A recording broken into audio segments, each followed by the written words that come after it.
This is how we be the sister. You're asking double eyes. But how we be? Why waffle? Hacka! No. I just wanted to just, bury whatever hatch we have. Doodle, thanks for $2. Ignore the piazza potato. Don't play into his hand. I'm done with the potato. Do you like the potato, Kate? No, I hate the potato. And I hate Tookie even more. Yeah, so do I. I do They're too. horrible individuals. So are you in Manhattan or are you?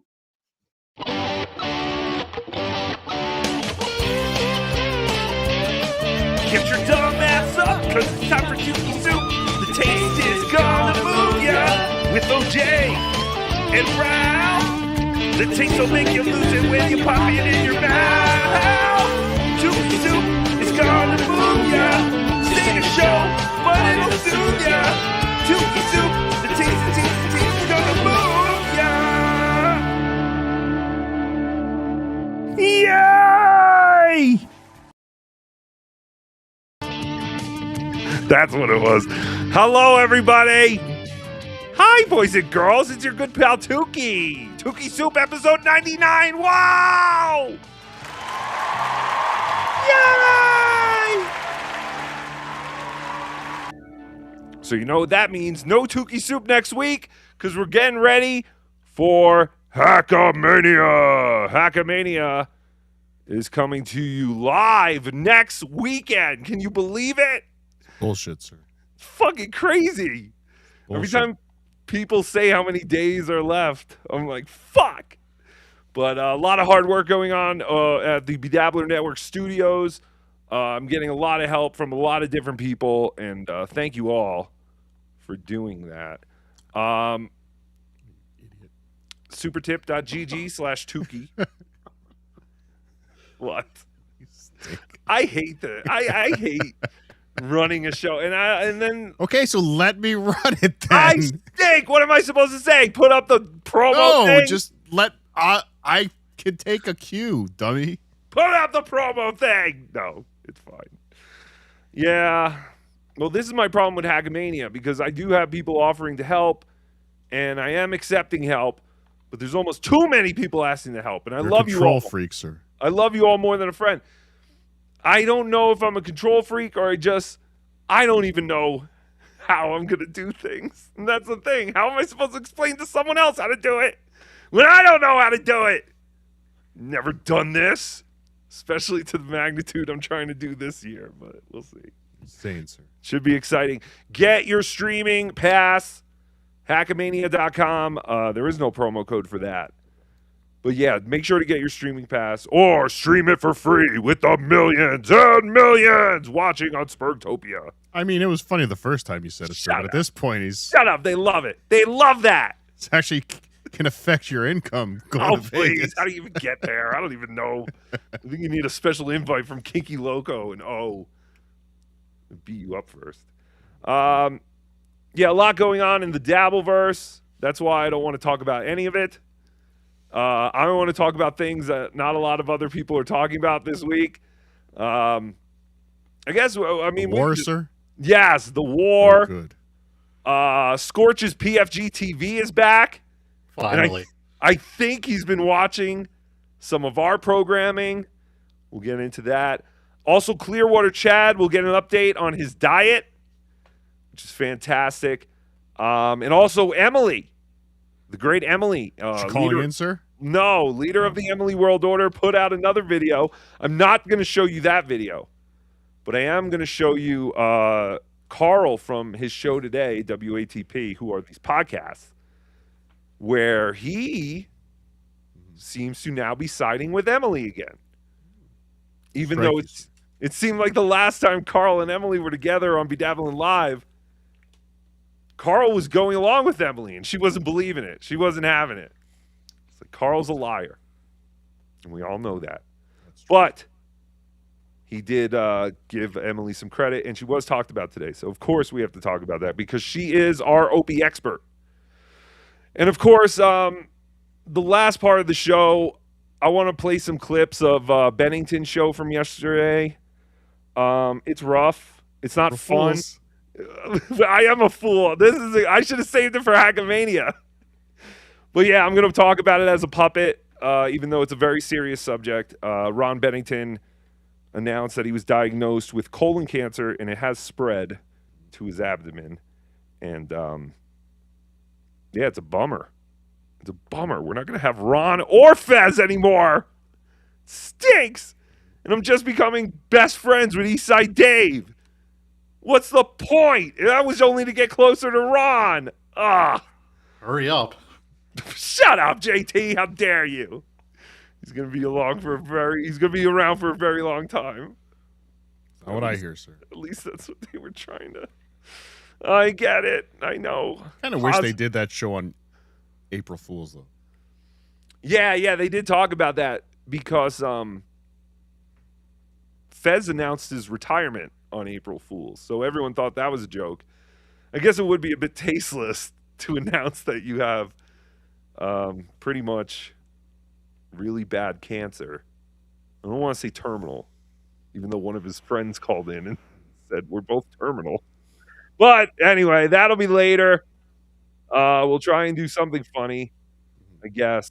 Like I said, I have some quick clips. I don't think this is gonna be a long show. I didn't do a show last night because my puppets arrived. Yay! It's You are fantastic. a puppet with a puppet, sir? Yes, Tookie's puppets are here. They're in the building.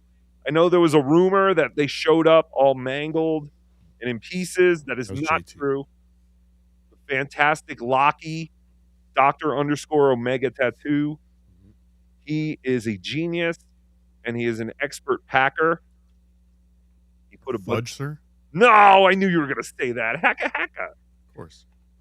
No, he filled it with foam and paper towels, and he did such an amazing job. I want to show everyone these puppets, but you're going to have to wait until Sunday night at Hackamania. Not this Sunday. I heard the potato put up pictures on his Patreon. So No! he did. You ruined it.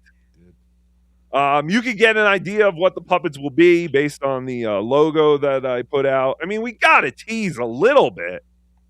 You can't just say, oh, come to Hackamania and watch storage pours. Who gives a crap about that? Now we have puppets. But yes, I have a very elaborate puppet show that I have planned. A lot of moving parts.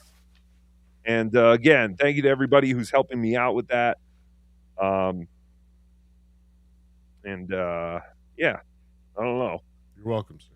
I'm excited, but I'm also very nervous. Not that nervous, actually. Now that the puppets are here and my right size banner is here, that came today as well. Things are good. So at least I have all the parts. I mean, you still got to get him to Vegas, sir. Yes, well, we got to get them to Vegas. With all the problems at the airports these days, who knows? Is that still going on? I don't know. Is that something Tookie has to care about? No, I don't know.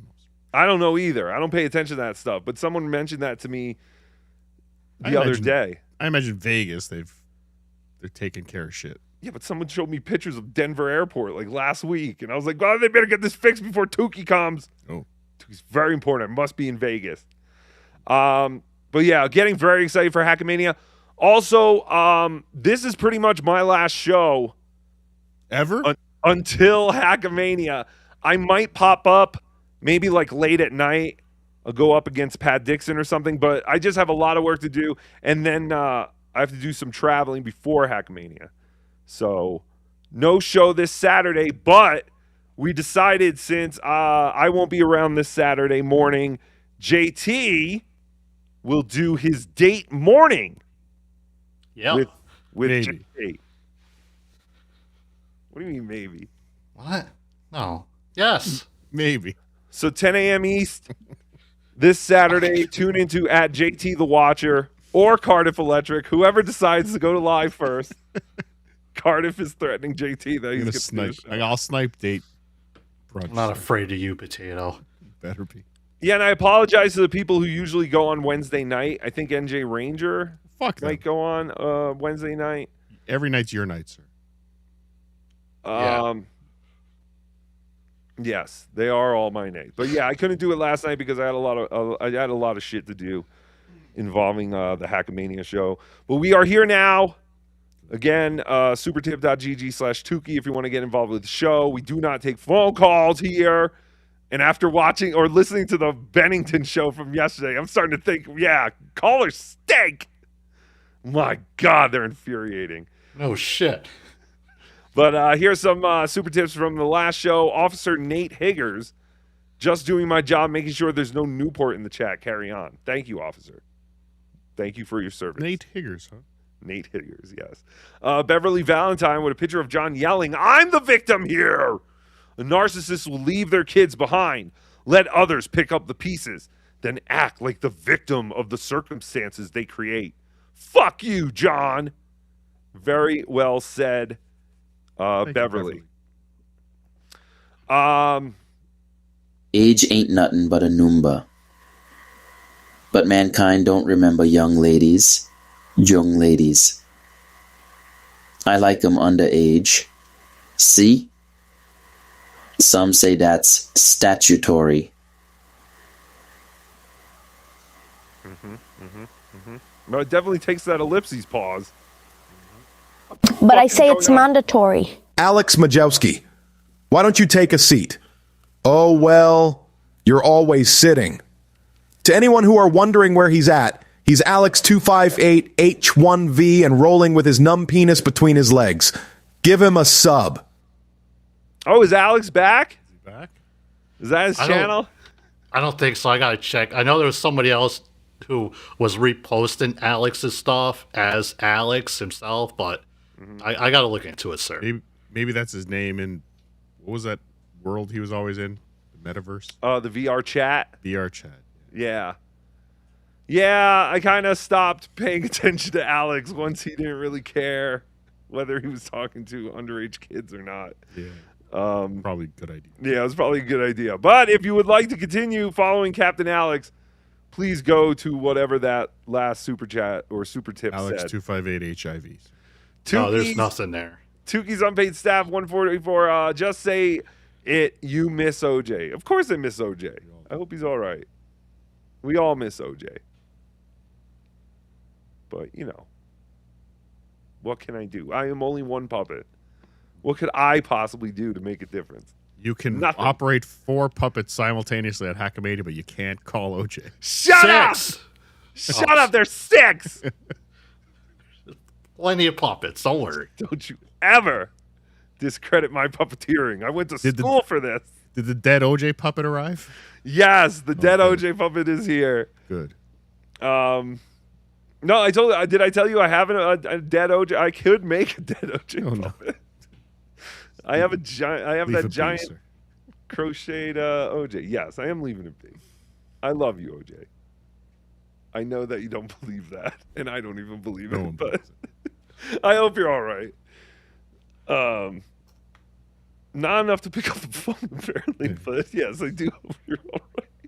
I'm a horrible person. April Fools. April Fools! I called OJ. He's fine. No, that was actually the April Fools. I didn't. Fuck, I don't give a shit. Zach Hoffman, prayers for Ron Bennington. Card holder number 6969. Hoo-ha. Big ass card holder. But yeah, very, very sad day in the Bennington verse. And like I said, we'll save that to the end of the show. There's a lot of clips. I basically clipped out all the callers except for like one.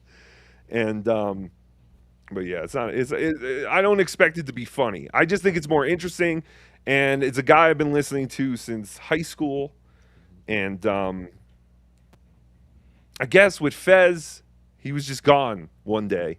Like we all knew Fez was not long for this world.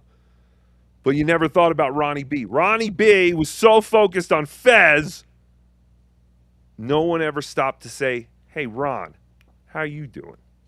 How you doing? And apparently, ridden with cancer is the answer. Oh God! Oh God! Never We're all gonna get it. Colonoscopy. Yes, that is why it's very important to get your assholes checked. Remember, I got a colonoscopy when I was 41. Which I guess is kind of early, but you can never be too early. And it wasn't that bad. It's very enjoyable. Best. It's like you love taking a morning shit, right? So why wouldn't you like to take that same type of feeling when you're knocked out on anesthesia and they just stick a giant hose in your butt? That's the thing. You don't even know what's happening. It's fantastic. Anyway. Backdoor Benji, Tookie, how are the heated cup holders coming along? I have not started my investment into that invention. But it is a good invention, isn't it? Does any car have that? Heated cup holders? We talked about this one time. I mean, So I'm it's glad. What? It's not as good as the new Braille, but yeah, it's pretty good, sir. I mean, think about it. Why can't they have a car with heated cup holders? Keep your coffee or your hot drink warm. Totally makes sense. But what if you have an insulated cup, sir? Then you're just heating the outside of the cup. I don't know science. That won't work. You mean Dunkin' Donuts? It doesn't matter? Your big Yeti cup sitting in the cup holder? Ah. It's not I mean, it can't hurt, right? I guess you could turn it off. Yes, exactly. Yo. Can you believe this shit? They're putting hot dogs in the crust of pizza in Canada. Potato. What's your thoughts on this? I did see this. Have you gotten this? I have not. Sir. I haven't got the volcano yet either, sir. I'll get the volcano first. Now, this is at Pizza Hut in Canada? The hot dog crust is Pizza Hut, yes, I believe so. And they call it Pizza Hut in Canada? Because we learned on BTH this week, they do not call it HBO or home box office in Canada. It's called like Zippy Flip. It doesn't exist in Canada. HBO doesn't operate in Canada. But we get so all the, some other network steals HBO's they ideas? license it, sir. They license it. That's You want gay. me to just send Blind Mike the link, and you guys could just do BTH? I tonight? already did. He's I already already got did. the link. And He he's- can't come. And he said no to us. Damn it. Yes, he said no. But yes, fast food restaurants do operate generally under the same names. It's just here, some of the menu items are different. Is Pizza Little Caesars, or is that a totally different company? Little Caesars is a different company. Yeah. But Pizza would be our Domino's. What? You don't have Domino's? We have Domino's, but Pizza Domino's like, is your Domino's. No, Domino's Pizza retarded? Pizzas are Domino's. No, you're retarded. Domino's Pizza are is Little your Pizza Caesars. Pizza. What? Oh, you're amazing. Little Caesars is Papa John's. Sunflower Dragon, is Dr. Omega the one who did the John puppet on Shuli Show? Yes. Dr._Omega tattoo on Instagram. That is the great Lockie. He created the John puppet, probably the most elaborate of all the puppets in this universe. And he also created the Aaron Imhol puppet, which he gave to Shuli. And then he created Little KB and an army of other puppets that came in a giant pelican case. And it's awesome. It's really cool. You got to watch Hackamania. Even if it's a disaster, I think you'll enjoy it. It'll be great, sir. We got it. Shut up, JT, and stop hyping it up in the NLO Discord, you moron. You're just It's called promotion. I'm selling tickets over here. It's just more fuel for them when we fuck it up. No, it's going to be amazing. And JT is going to have a prominent role. JT will be at Hackamania. He's the only non-pussy in my group. One quit the show because he didn't want to go. The other one's lying about something months out. It's as if they knew something was going to happen they didn't want to be part of. Still have to figure that one out. The Cardiff never shows his face, but he's still too embarrassed to show his face. Yeah. Fuck you. What if OJ comes back on April 13th? Uh-oh. He's like, I told you they was going to suck balls. Will you? That'd That'd be hilarious. No, but thank you, JT, for not pussying out like everyone else in my life when it comes to this crap. I appreciate it. Thank you, sir.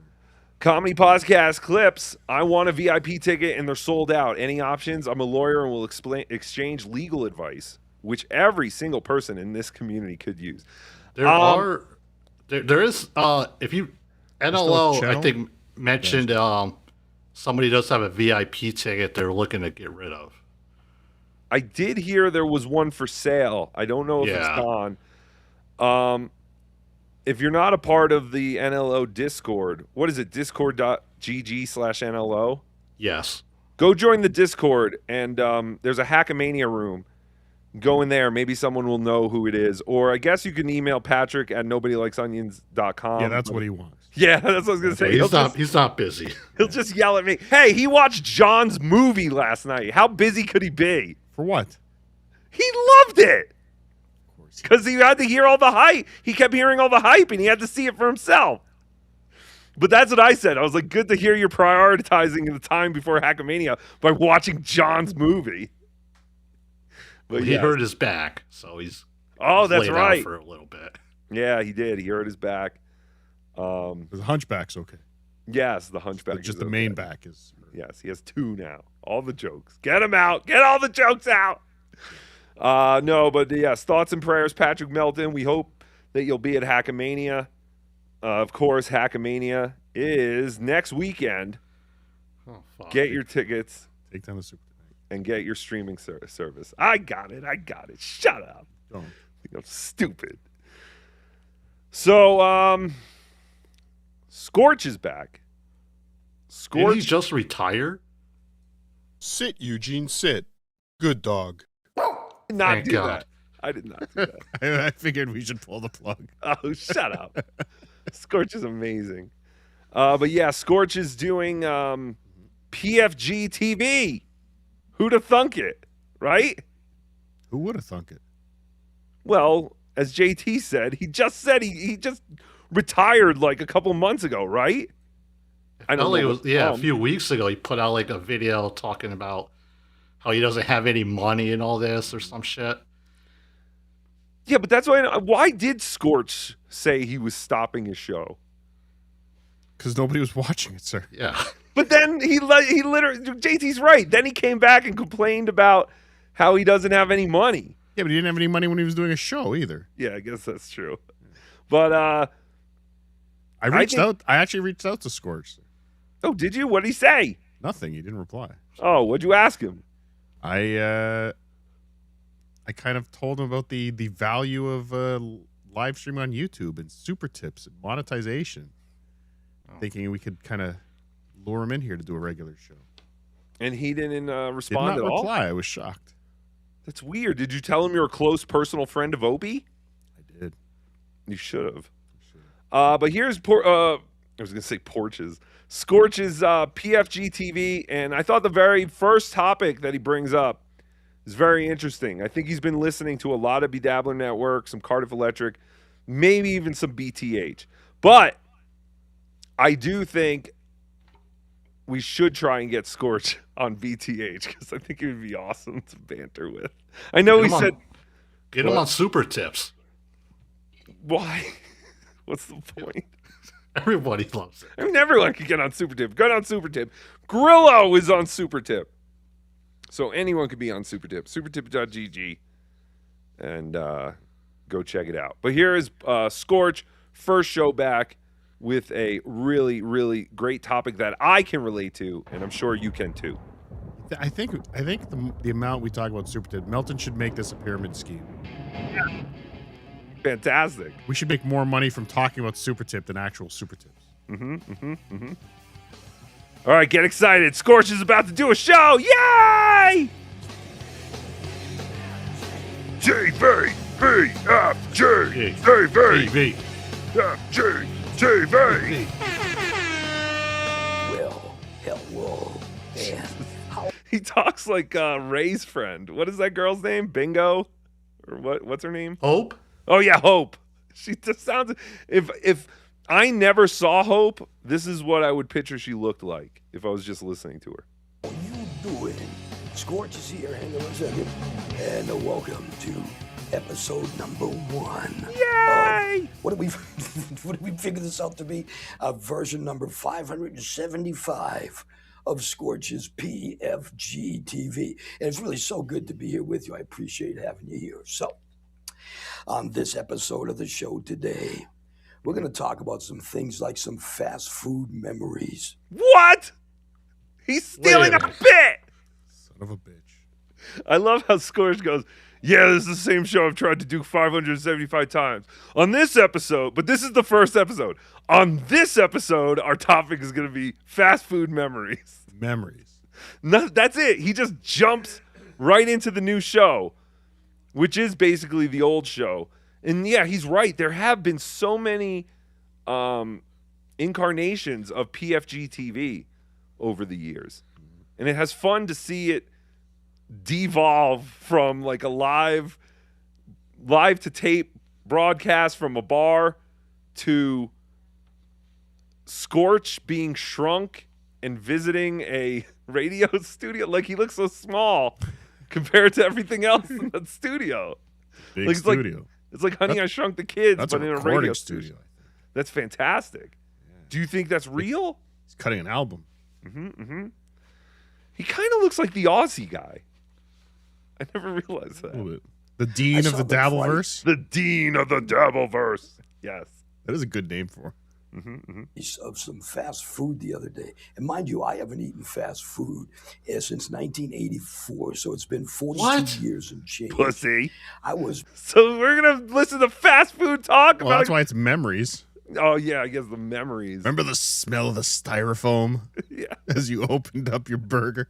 Blown the fuck away by how much fast food costs these days. But I asked a question on the Facebook page, about... Does no one use the apps? And you don't have to order a million things. Like, you could get 2 sandwiches at McDonald's for under $5. No, you can eat cheap at fast food, but people want to complain about the price of fast food. They want to talk about the Big Macs.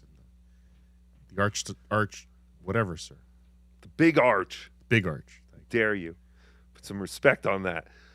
I do have to make a... oh, no, the wrong button. I have a spy report. This is based on something we talked about on BTH. BTH is the show I do with Cardiff and Blind Mike. We do it on our Patreons and YouTube members. Banger of an episode. Memberships. Yes, but last week I was telling you guys about a fantastic promotion that the Rockies, the Colorado Rockies, and McDonald's do.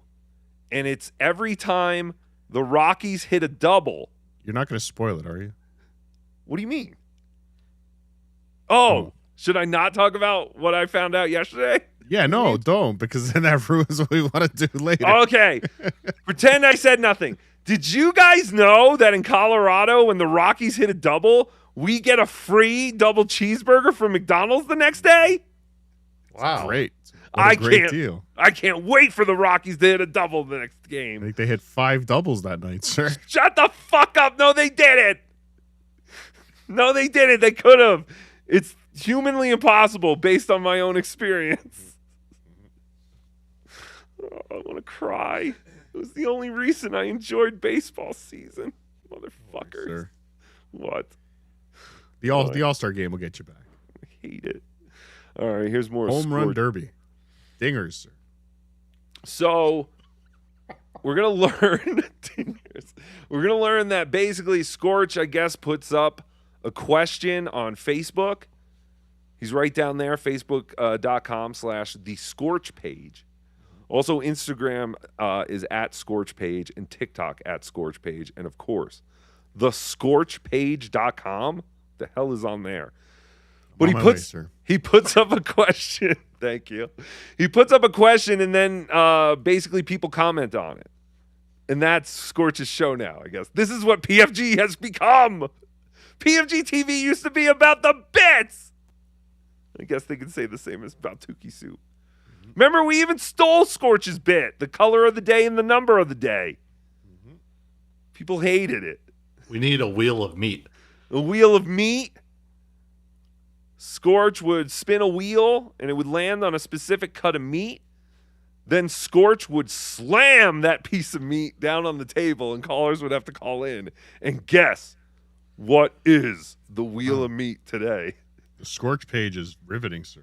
No! Is it fantastic? Well, there's a link to Scorch's app. We all know Booze, Brews, and Chews. Yes, for the Jews. A directory of bars that serve killer food and restaurants that have amazing bars. Whatever happened to the dive bar locator? I think it evolved. That's the same. I think it just, they rebranded it. Brews, Jews, and Chews, or whatever it was. But he seems to have another app Doesn't he know there's tons of apps like this? Like Food Network has an app like this. Is he going to beat Food Network? Well, no. See, he's doing something that the Food Network's not doing, sir. He's got another one that's called Bring Your Dog, DAWG. Rob Saul might like this one. Mm-hmm. A directory of dog-friendly establishments, housing, and supplies. There's got to be something. There's got to be an app like that already. An app that tells you where you could bring your dog and also where you can buy treats and supplies for your dog. I mean, come on. What is and he housing, doing? apparently. And housing. Does he rate everything by toothpicks? Let's see. He should do a toothpick rating. This way, if it's 5 toothpicks, it could be like the 4 lines with the 1 across it, you know? It would be very brand. It would be on brand.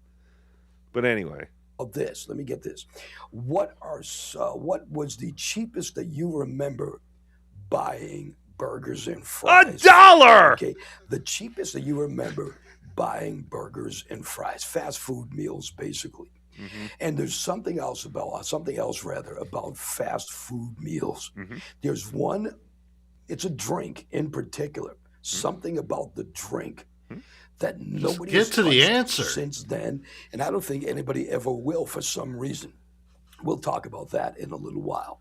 We'll get some of your responses as well. Always check out the Scorch page on Facebook.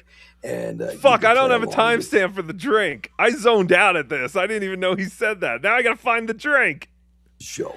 Eventually, we're going to start taking phone calls here as well. Oh, we're working on that. Perfect. Now, yes. Also coming up in just a little while, I want to talk about how ridiculous it is to try to find a decent place to live. I'm thankful I got a good place to live, but I'm looking. So Scorch Get to the fucking burger. I know. Well, that's what's funny. The whole point of Scorch's show is like, holy shit, everything's way too expensive, and I got no money. We got to figure this out, guys. Let's figure this out together. Looking around the country to try to move. I want to be close to my mom, and if not, I want to be someplace warm with. Scorch still has a mom? Jesus Christ. It's going to be the 180. 45-cent hamburgers and 55-cent cheeseburgers in the 90s. Yes, you're right. Yeah, I remember that at McDonald's. Mm-hmm. Yeah. In the 90s? Yeah. Oh, fuck yeah. As a promotion, or was that Dude, no, every day. I remember when I first moved to Colorado in like 2014, I think they had dollar Big Macs still. But it was like once, yeah, I couldn't believe it. I couldn't not believe it. Like, I remember a Big Mac combo being like $4.99. Mm-hmm. Yeah. Mm-hmm, mm-hmm. That was the expensive one. And then supersize it. 40. I don't remember 45-cent cheeseburger. I remember 50-cent tacos on Taco Tuesday. Maybe it was an American thing. Yeah. I think in California sometimes they'll still do like a 69-cent cheeseburger on the McDonald's app. So I follow all the leading fast food reporters and influencers, and I have seen that recently. The dollar Big Mac, maybe it was something insane. Maybe it was $2, because that kind of makes more sense. But I do remember dollar Big Macs back like in high school. But anyway, dispensaries legal. The cost to live in this country is fucking ridiculous. Especially when you make no money. You don't have whole shitloads of money. So we're going to talk about that in a little while as well. Let me just make sure I get this set. Yes, I do. In the meantime, though, I want to play some music. Oh, so that's the other thing. So Scorch plays music during a show, but it's kind of great because then you can just skip over that and you go over here. Seeing the Lonely Ones live again. No one cares. And you tape some music from a band, and of course everything's all permission because. Oh shit! We can send our band's tape into Scorch, and he'll play it, and we'll get super famous. We should make a music video and send it to Scorch, like us really playing instruments. Okay. We did it. They did it during COVID. We should do a cover song. Wait, could we do a cover song? Or does it have to be original?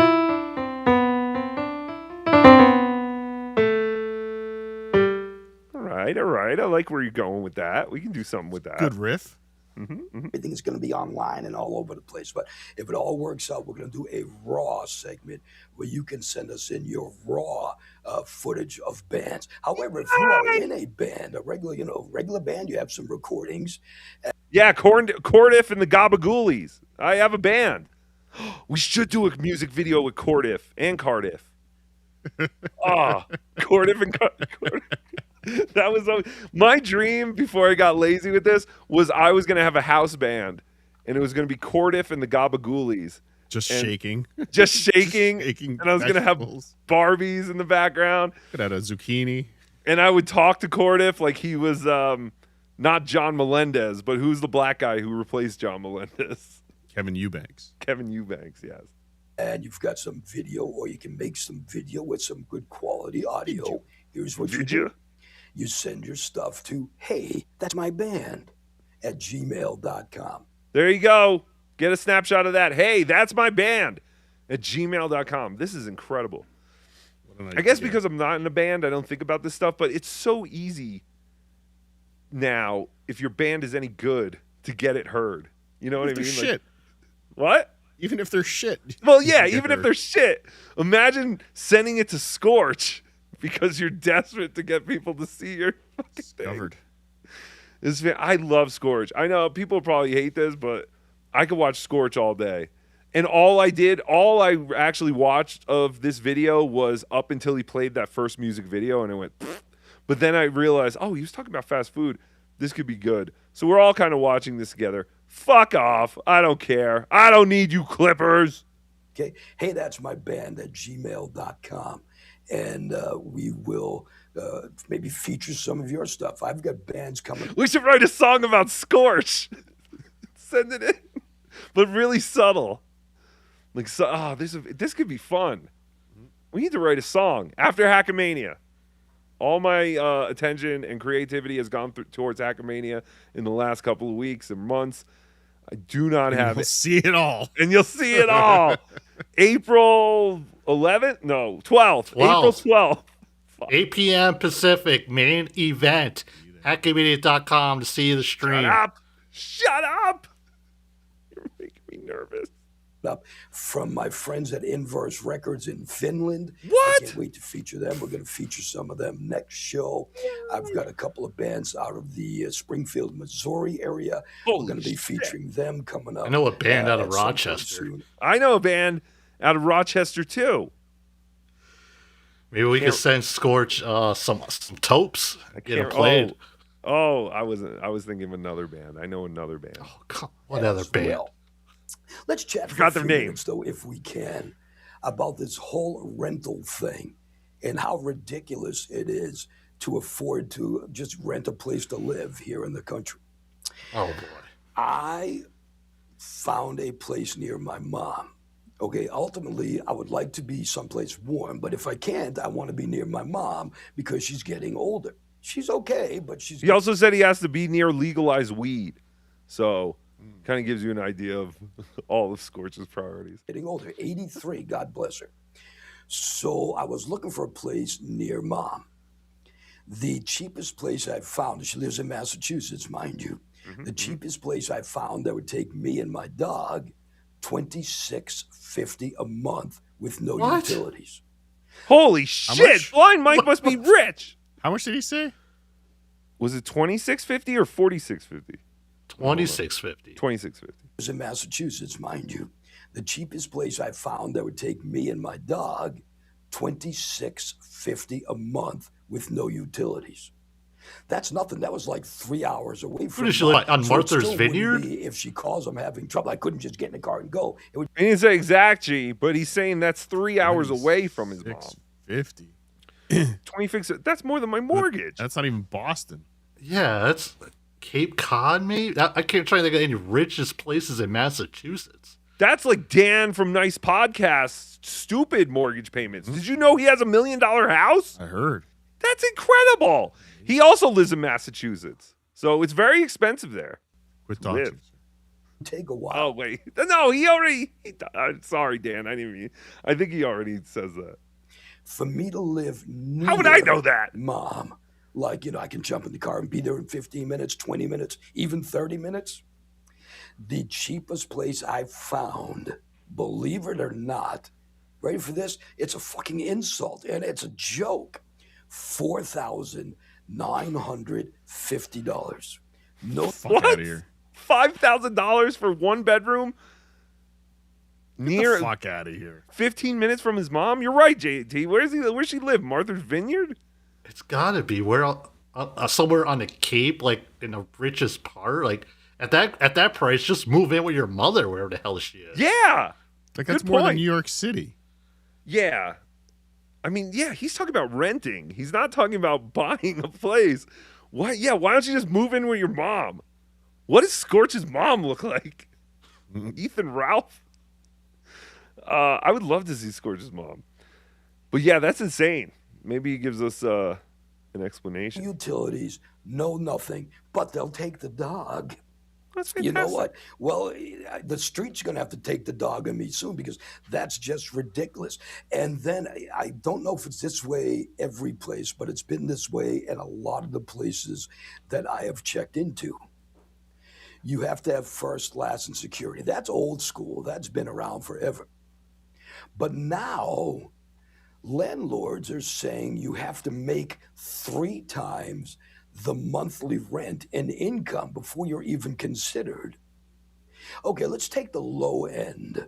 Did anyone say this to Joey Joey just got another apartment pretty quickly?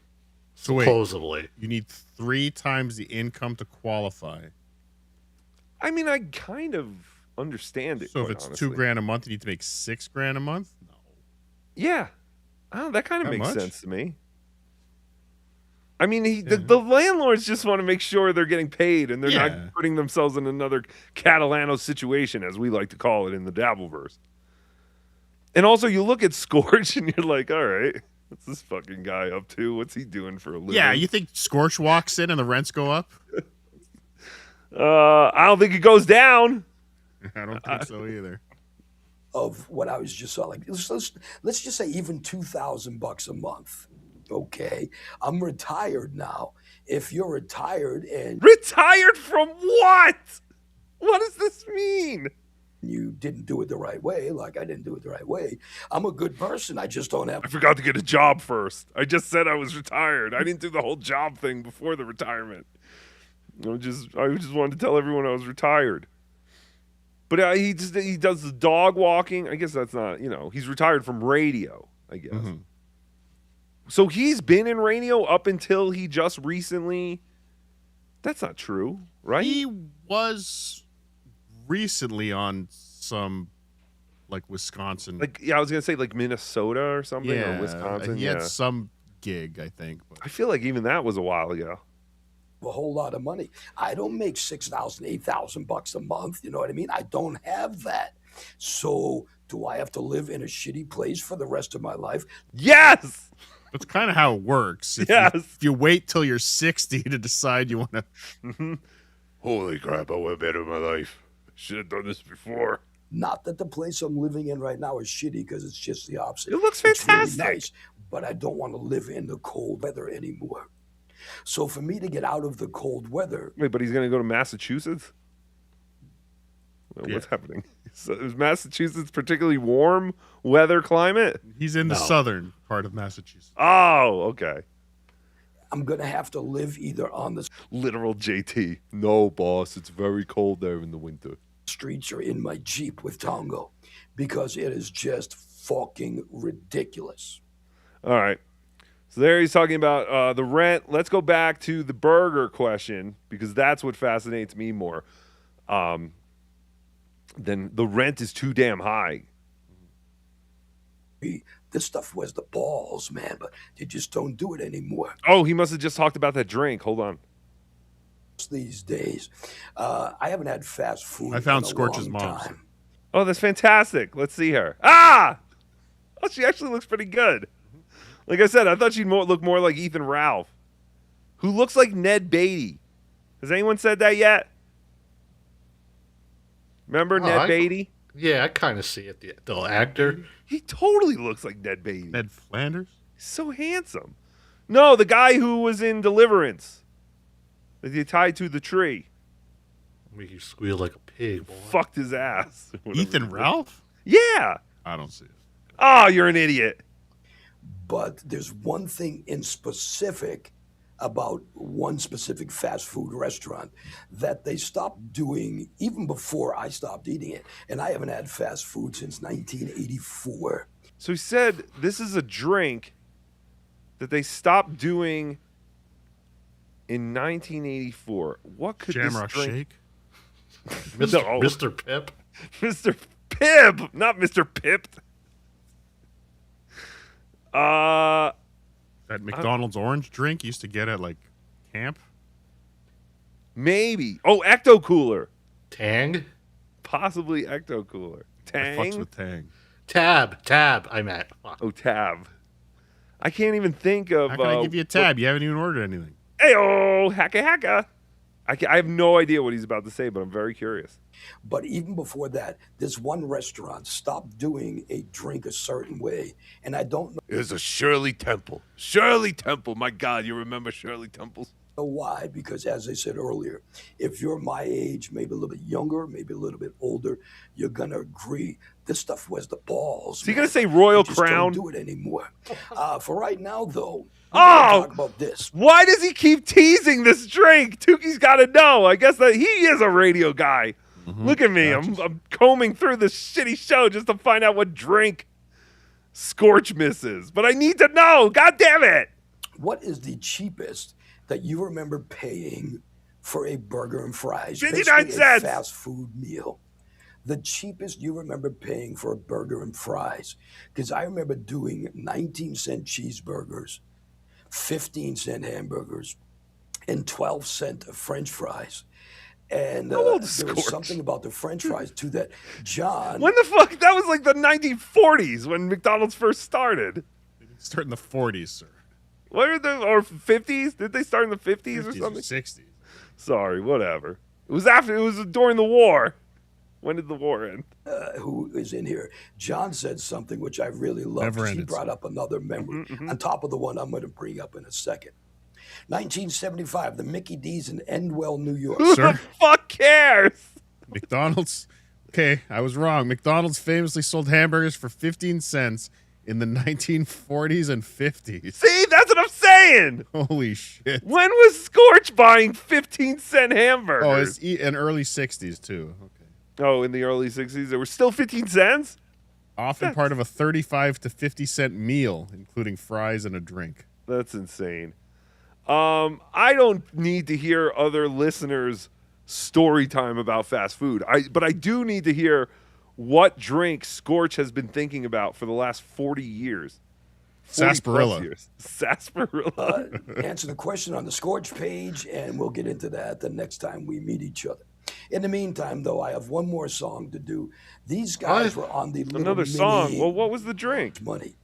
I'm sorry. Show. I should have. One point, and you can look this up to make sure that I didn't just hear this somewhere. And if I did, this is just hearsay. I'll just say that. This can't be it. At one point, McDonald's Sundays had less calories than a McDonald's salad. Oh, who gives a shit? Stop it. You learned that from Super Size Me, you dick.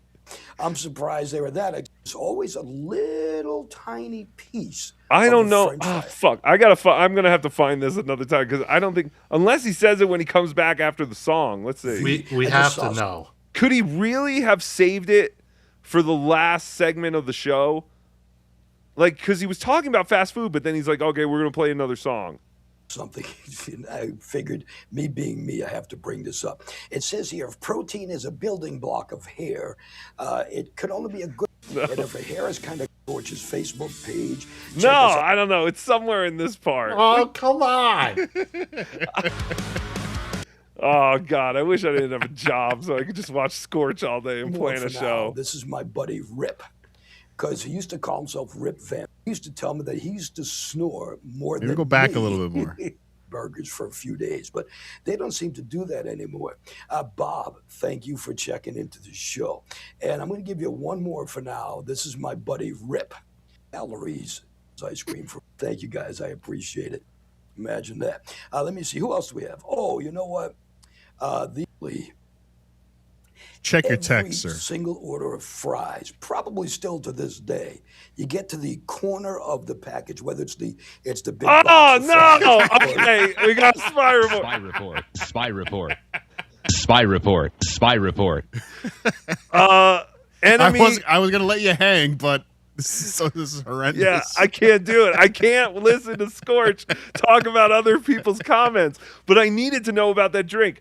So I just checked my text messages, and enemy of the great Emily World Order, Carl Heberger, said, spoiler, he never reveals the drink. Drove me nuts too. And then Cardiff said, I'm not telling him. So thank you, or Ralph, or whichever one you are. It wasn't me, sir. Ah, stupid Scorch. Now we have to leave Scorch a question on his Facebook asking him what drink he's been dreaming about for the last 40 years. God damn it, Scorch, I hate you, but I love you at the exact same time. Real quick, let's do some super tips, supertip.gg/Tookie. And thank you for supporting the show. Again, no Be Dabbling Live this Saturday, and no Tookie Soup next Tuesday, because the next Tookie Soup will be Tookie Soup, the 100th episode, live at Hackamania. And there's so much to do, and I have to do some traveling, and I just don't have time. But if I can hop on like late at night and just do something stupid, I might do that. Can I ask about the traveling, sir? Is it donuts or pizza? It's both. Oh, good. No! It's family things. We gotta, arrangements.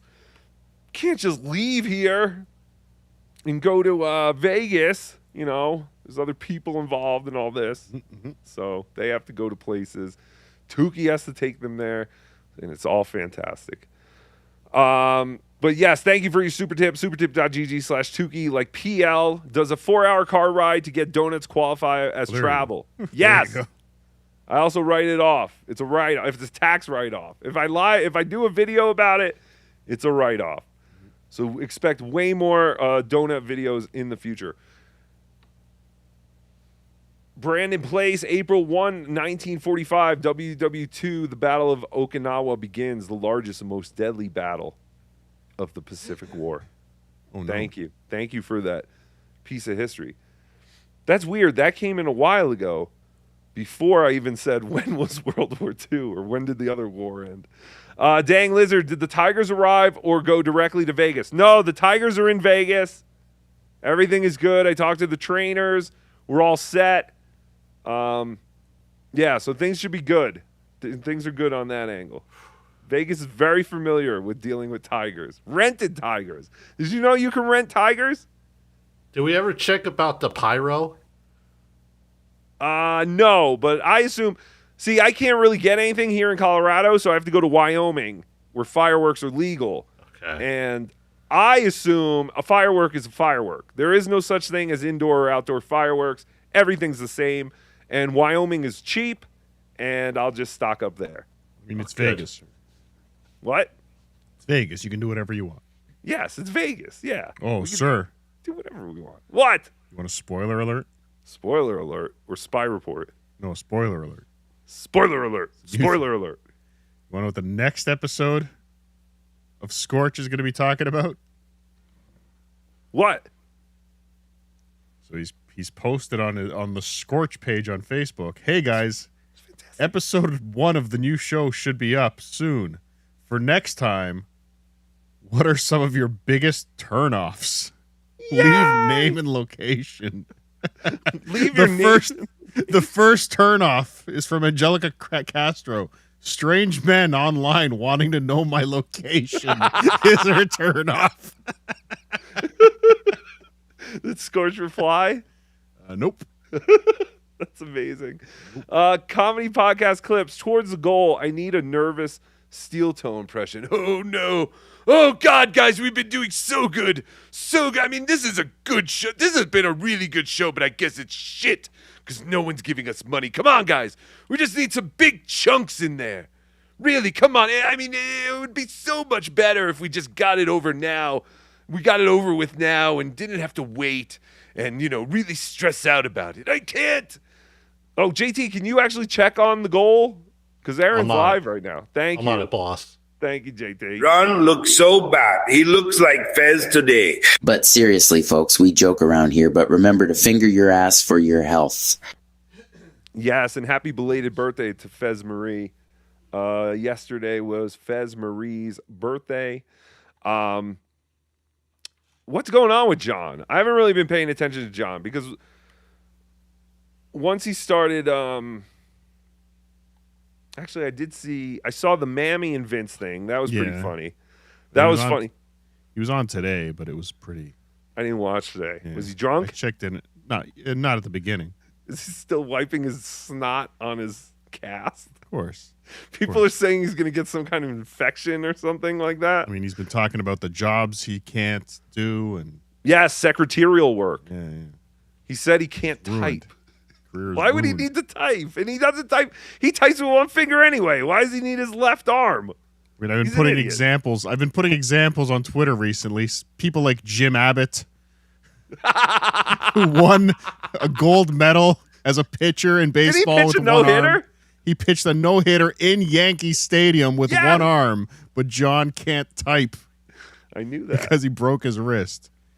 That's Rick Allen from Def Leppard has toured the world playing music with one arm for years, playing the drums. I even found a guitar player, a one-handed guitar player. I should bring that video. That's fantastic. To the show, but he can't type.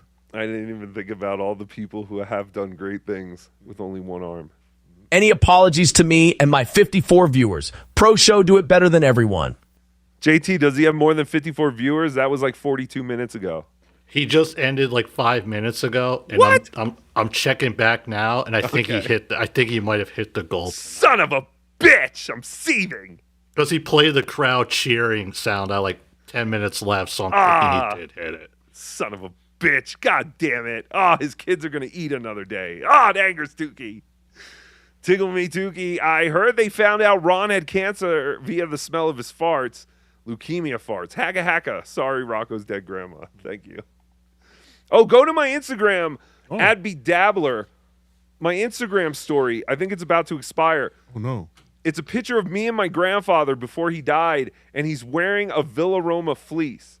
My grandfather was hardcore Villaroma. He was there before Chrissy Mayer and her slut motel came through and ruined the good name of Villaroma. But yeah, I found that photo. I was looking through photos. And I was like, holy shit, the Villaroma fleece. I wonder where that is. My aunt might have that. I'm going to have to ask her to look and see if she still saved that. Ship it to me.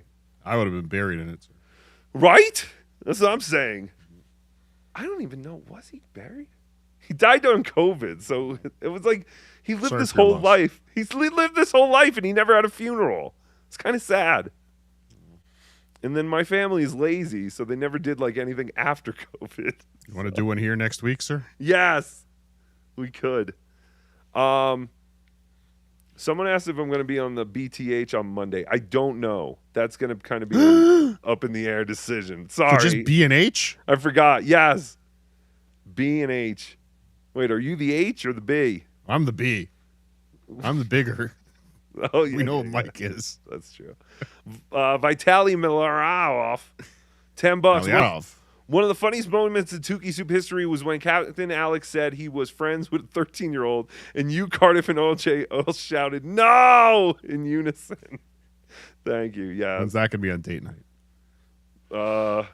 I told you guys like around Christmas time I reached out to him to like say like Merry Christmas. You wanted to Rolodex? No, to I haven't reached out to OJ, but I did reach out to Captain Alex before. Fucking animals. You garbage person. And he's happy living life off the internet, but I don't know, maybe in the future.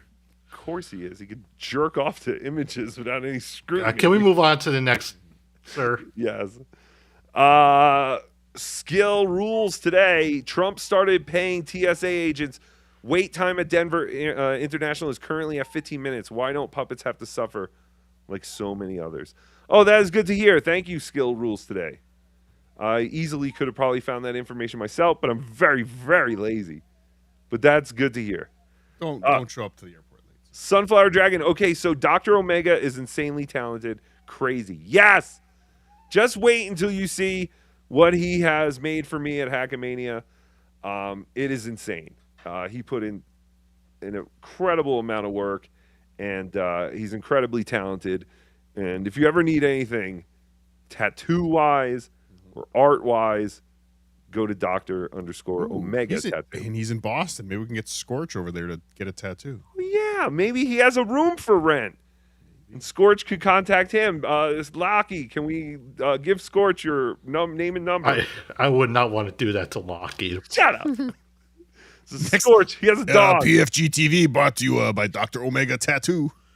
You could charge him somewhere between $2,500 and $5,000, or I guess good for it. $4,750. Give him a deal. But yes, Sunflower Dragon, he is incredibly talented. PL, still not making your BTH show live for members on YouTube. Don't listen to Grifter Cardiff. No, I do. The top level of my membership gets it live. And then the rest of the people, I think, get it pre-recorded or whatever. Should we put out a couple of the old episodes, like the episodes we've done already? Yeah, I guess we could. So, like, maybe get people to... Who cares? Oh, yeah. I guess. Yeah. I don't know. We're doing something. No, yeah, because they're old by now. Like, Yeah, I like think a that's super good. cut. Yeah. Get on that, JT. Yeah, you do that, JT. Make a new show where you go over every BTA. We're making on this date night we watch. It's true. I mean, we're creating the you just have to go over it again. It's fantastic. People like it. It's a win-win. They're idiots, but they like it. It's 8 a.m. in Ho Chi Minh and my ass sweat is already a river. Someone fucking kill me. Anyway, enjoy Hackamania. Tell my boys Jim and them hi. Cardiff, enjoy Wopland. Fuck Carl and Melton. Oh, he's in Vietnam. He's in the Nam. That was fantastic. Did you know in Vietnam you have to wear gloves to eat McDonald's wings? You do? Yes, I guess they're that spicy. My friend just recently went to Vietnam and he sent me a picture of the McDonald's in Vietnam. He sent me no other pictures. He was like, dude, check it out. You have to wear gloves when you order wings. If I went to Vietnam, that's the picture I would send you to. No shit. He knows I don't want to see like fucking Great Walls or whatever the fuck. Give you the gloves or you have to bring your own gloves? No, I think they give you like those cheap plastic ones where, you know, they're kind of like a plastic bag and you got to, kind of play around to open them. And then they, eat with those. They're giant. They're like big clown, like I would bite Mickey them. Mouse. Then wonder why the chicken wing was chewy. Yes. Agreed. This is from Madam Priest.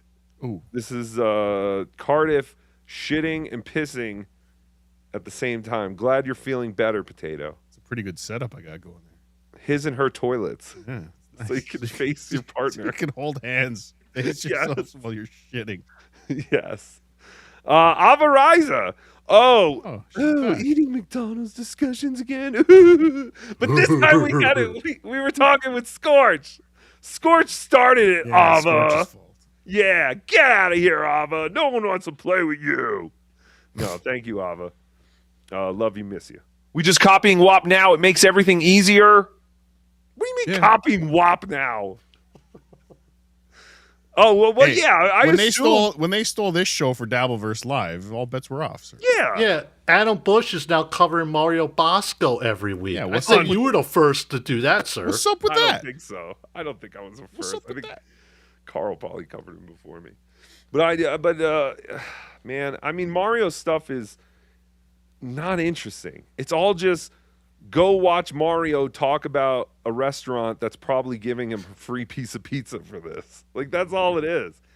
Come down to my shots. What a fucking Nero place. Oh, Tzatziki's. Gyro.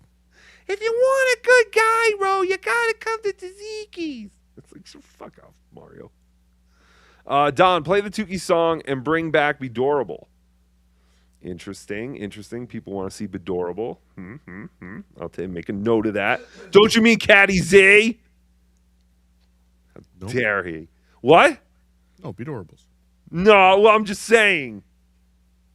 Am I the only one who noticed that after Bedorable went on with Karmic, all of a sudden Karmic had a great idea to be some kind of transsexual character or whatever the fuck he is? Same way you just did Scorch. Yes, that's true. That's true. We should get Scorch on the top. Oh no, Scorch doesn't even eat fast food. That's what's pisses me off. Didn't he say he had it this week, and it's the first time he's had it since 40 years. No, but I thought it was that he had it, and it was the first time he had it. Because I that's think what he's going to play how expensive it was. No, I think he just was like seeing prices like on the buildings and on the billboards. Well, let's watch it again. Shut up. Yeah, maybe we'll find the drink. Sorcerer, wait, isn't Saturday night the main night? Yes. No. Oh, boss! Shut up, JT. What not change? But yeah, Saturday night is the bigger. There's a lot of shows. What is it? WATP? I think they're on at midnight. Who cares? Sunday night's the night you want to be. Shut up, JT.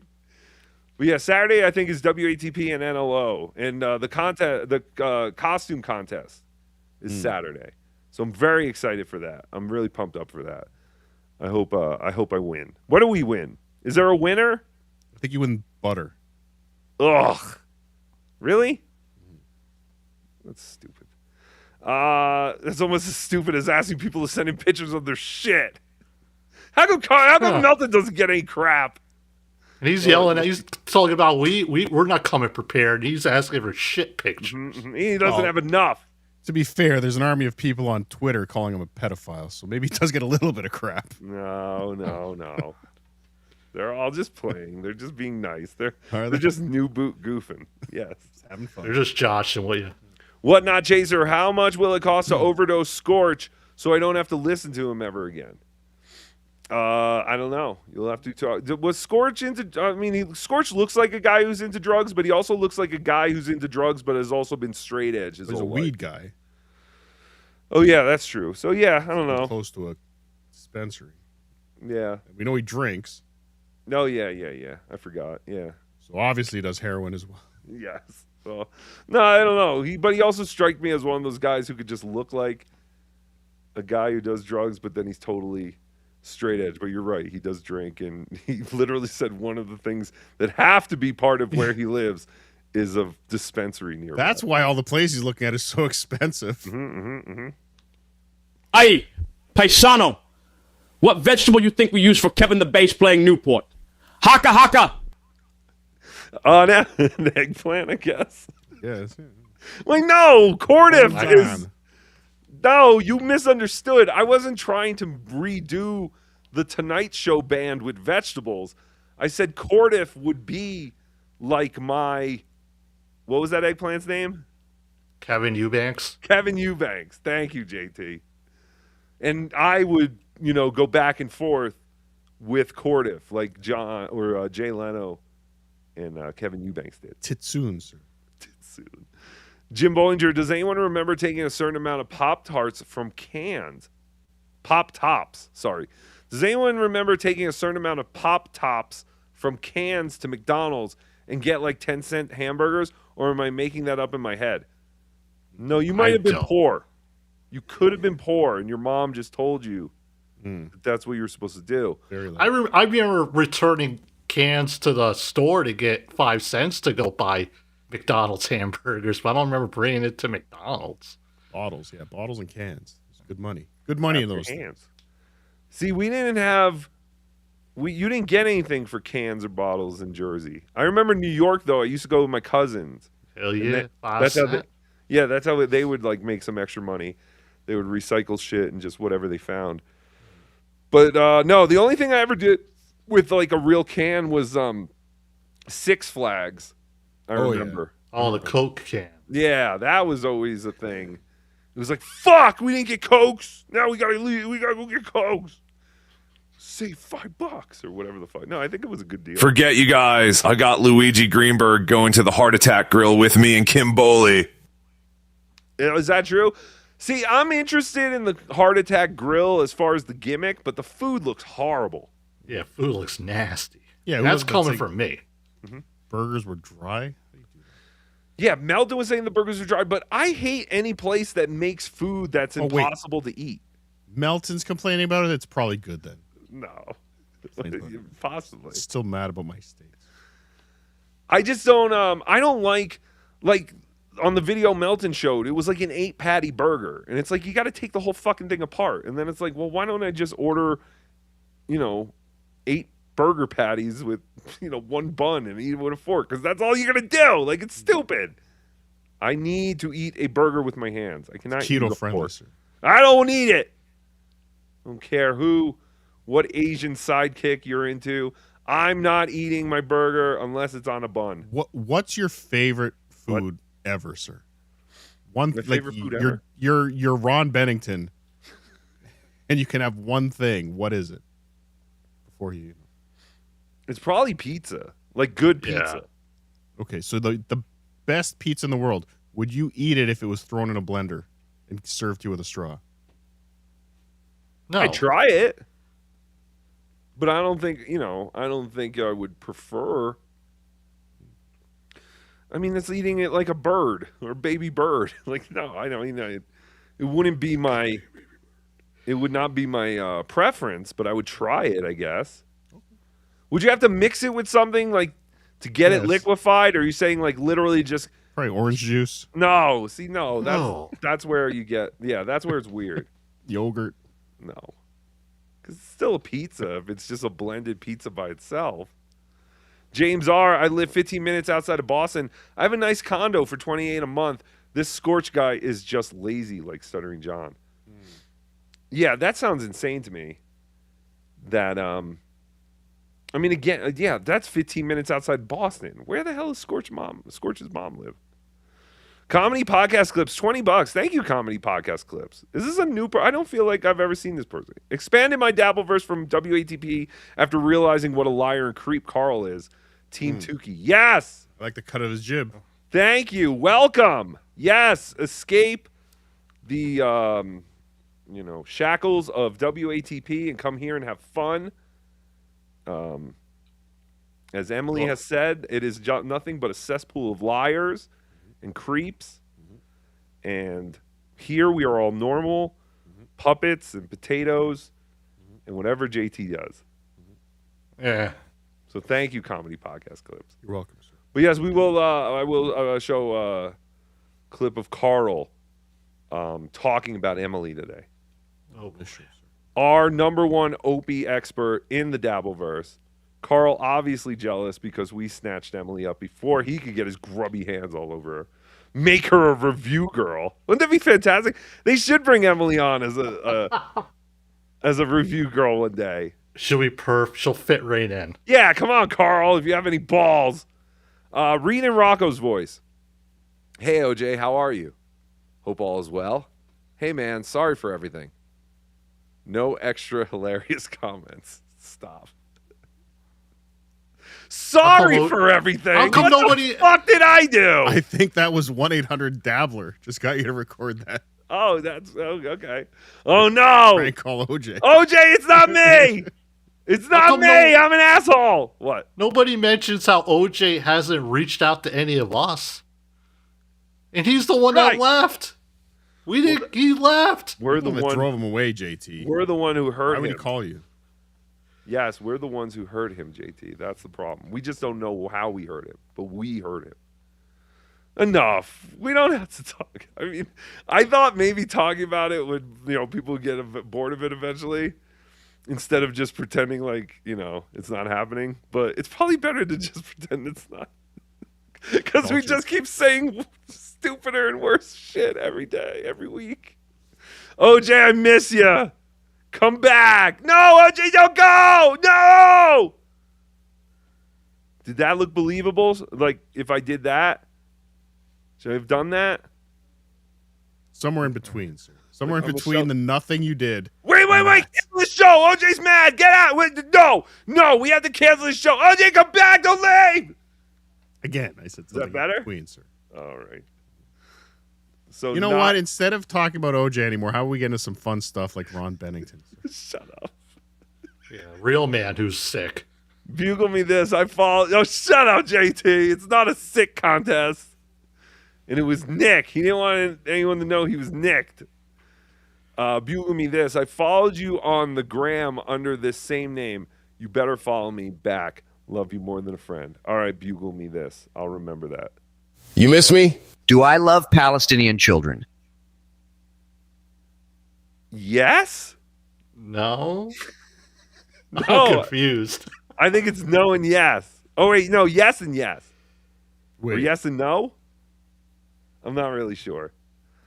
Tio Hank Rocco, you never had Pine Brook sodas that you returned 1 liter for a dime? No, I don't even know what Pine Brook sodas are. Maybe if I saw a picture, I would. Picture? Damn it. I can't say that word. No, Tio Hank. But Jersey never gave you money back on recycling. That was never a thing in Jersey. You had to go to New York. Right? Maybe like certain like Jersey-based stores would. Based. He's so based, dude.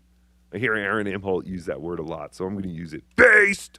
Oh, he's so fucking based. Fucking idiot. One pun, Heart Attack Grill Mob. Tookie needs to be there. When are you guys going? Like I said, I might come to just kind of watch what you guys eat. Creep. Sunday at 7:30. Oh, is that when they're doing it? Oh, I'm kind of busy. You have a reservation? No. You need a reservation for Heart Attack Grill? It looked pretty big.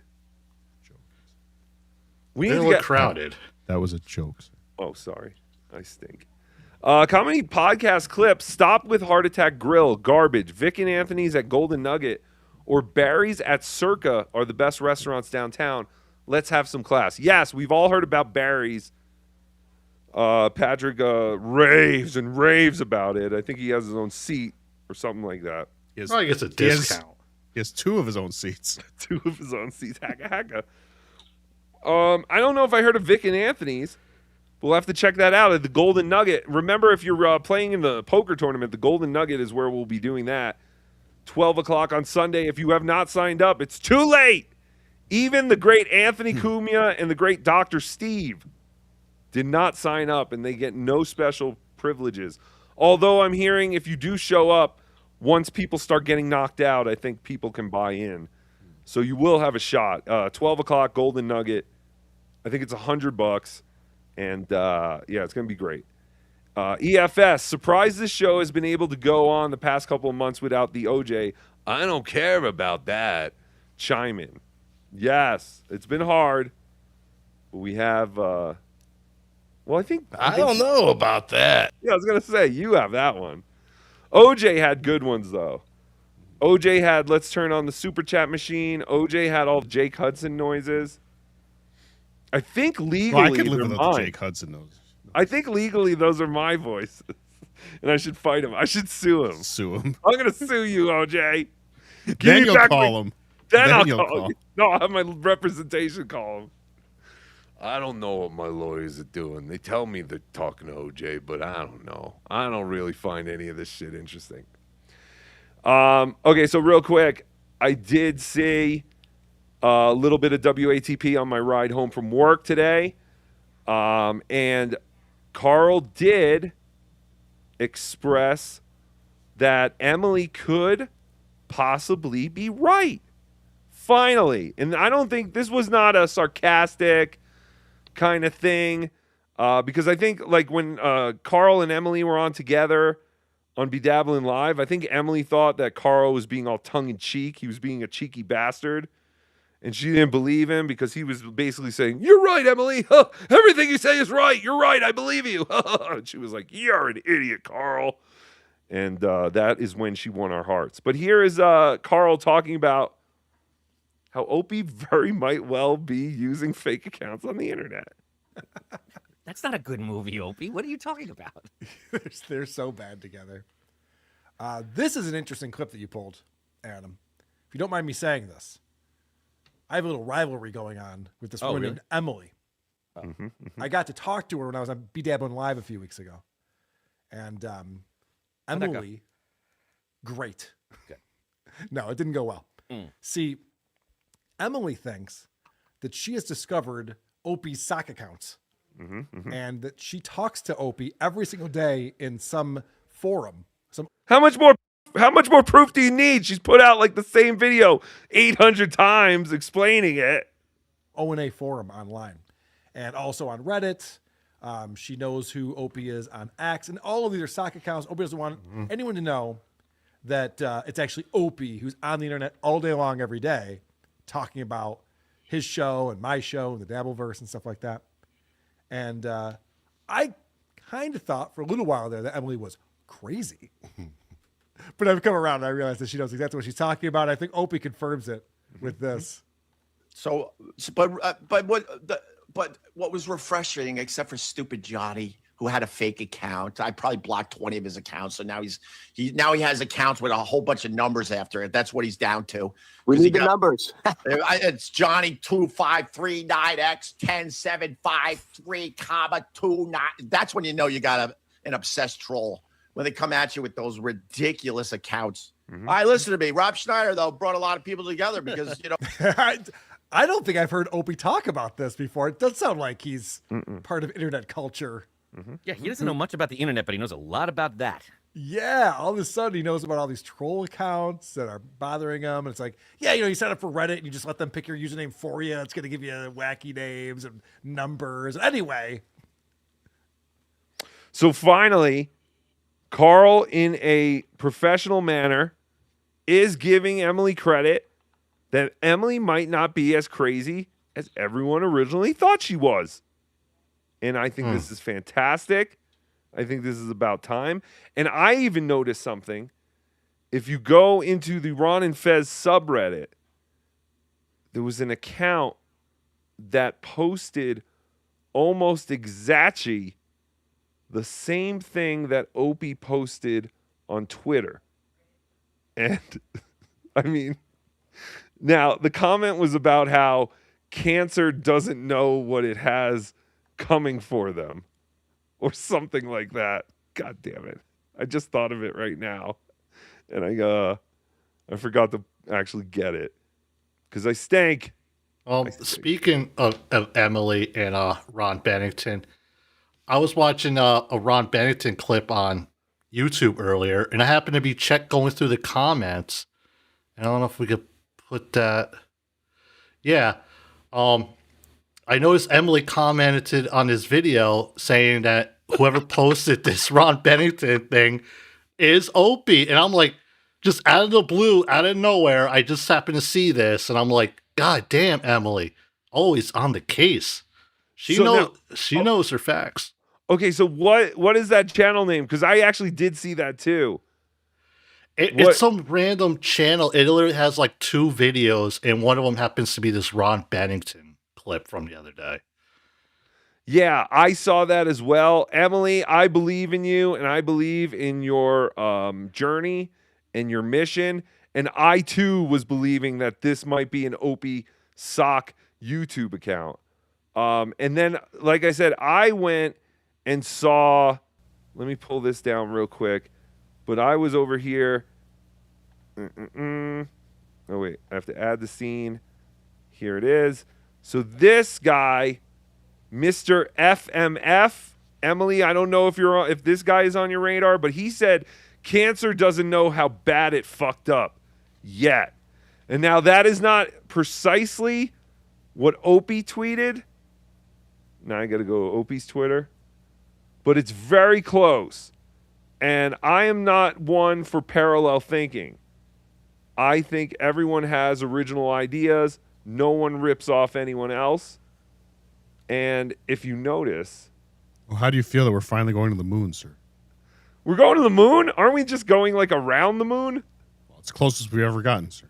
That's fantastic. I just learned about it while I was waiting online at the supermarket 15 minutes before we started the show. I know nothing about it.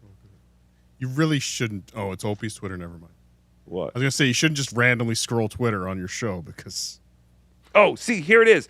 Cancer has no idea how fucked it is. Love you, brother. So, Emily, I'm giving you a little... Spy report. Spy report. check on that Mr. FMF. It was in it was on the dam. Thoughts and prayers to Ronnie B and his family. It was right over here. Yep. Mr. FMF. Cancer doesn't know how bad it fucked up yet. So that's just a little. Listen, I am not at the level of detective as Emily is. Emily puts in a lot of work. She's basically dedicated her life to proving Carl is a no good, filthy liar, just like his best friend Opie. But Emily, I did see this, and I don't know if the lead will lead you anywhere or if it'll run cold, but this might be worth checking out. EWO, Emily World Order, till we die. Now, speaking of things that no one cares about, have you guys heard that Clearwater Chad is no longer part of the Joseph Catalano 2022 presidential campaign? I have heard that. For debating with a puppet, I believe he was kicked off the ticket. What puppet? 2K, I believe, sir. Oh, so because that's what I heard too. I heard that it had something to do with Clearwater Chad talking to a puppet, and I was like, I haven't talked to Clearwater Chad in a while. He probably thinks I don't like him or something. I like you, Clearwater Chad. I just never think about you. I'm sorry. But here, I guess, for a while, Clearwater Chad, we could just do the screen share thing. Yeah, I got it. Okay. For a while, Clearwater Chad has been doing live streams from the Planet Fitness parking lot. Now, I know that he goes to the parking lot. Does he ever actually go into the gym? We've seen gym shots. Yes, I have actually seen him on a treadmill. I think maybe on his Instagram I've seen stuff. But either way, now he is just... He claims he went to the gym earlier, ate an entire medium pizza, and now he's tailgating in the parking lot of the gym with a second medium pizza. We got pepperoni, black olives, hot peppers. Where is he hot peppers? You don't see hot peppers? Mushrooms.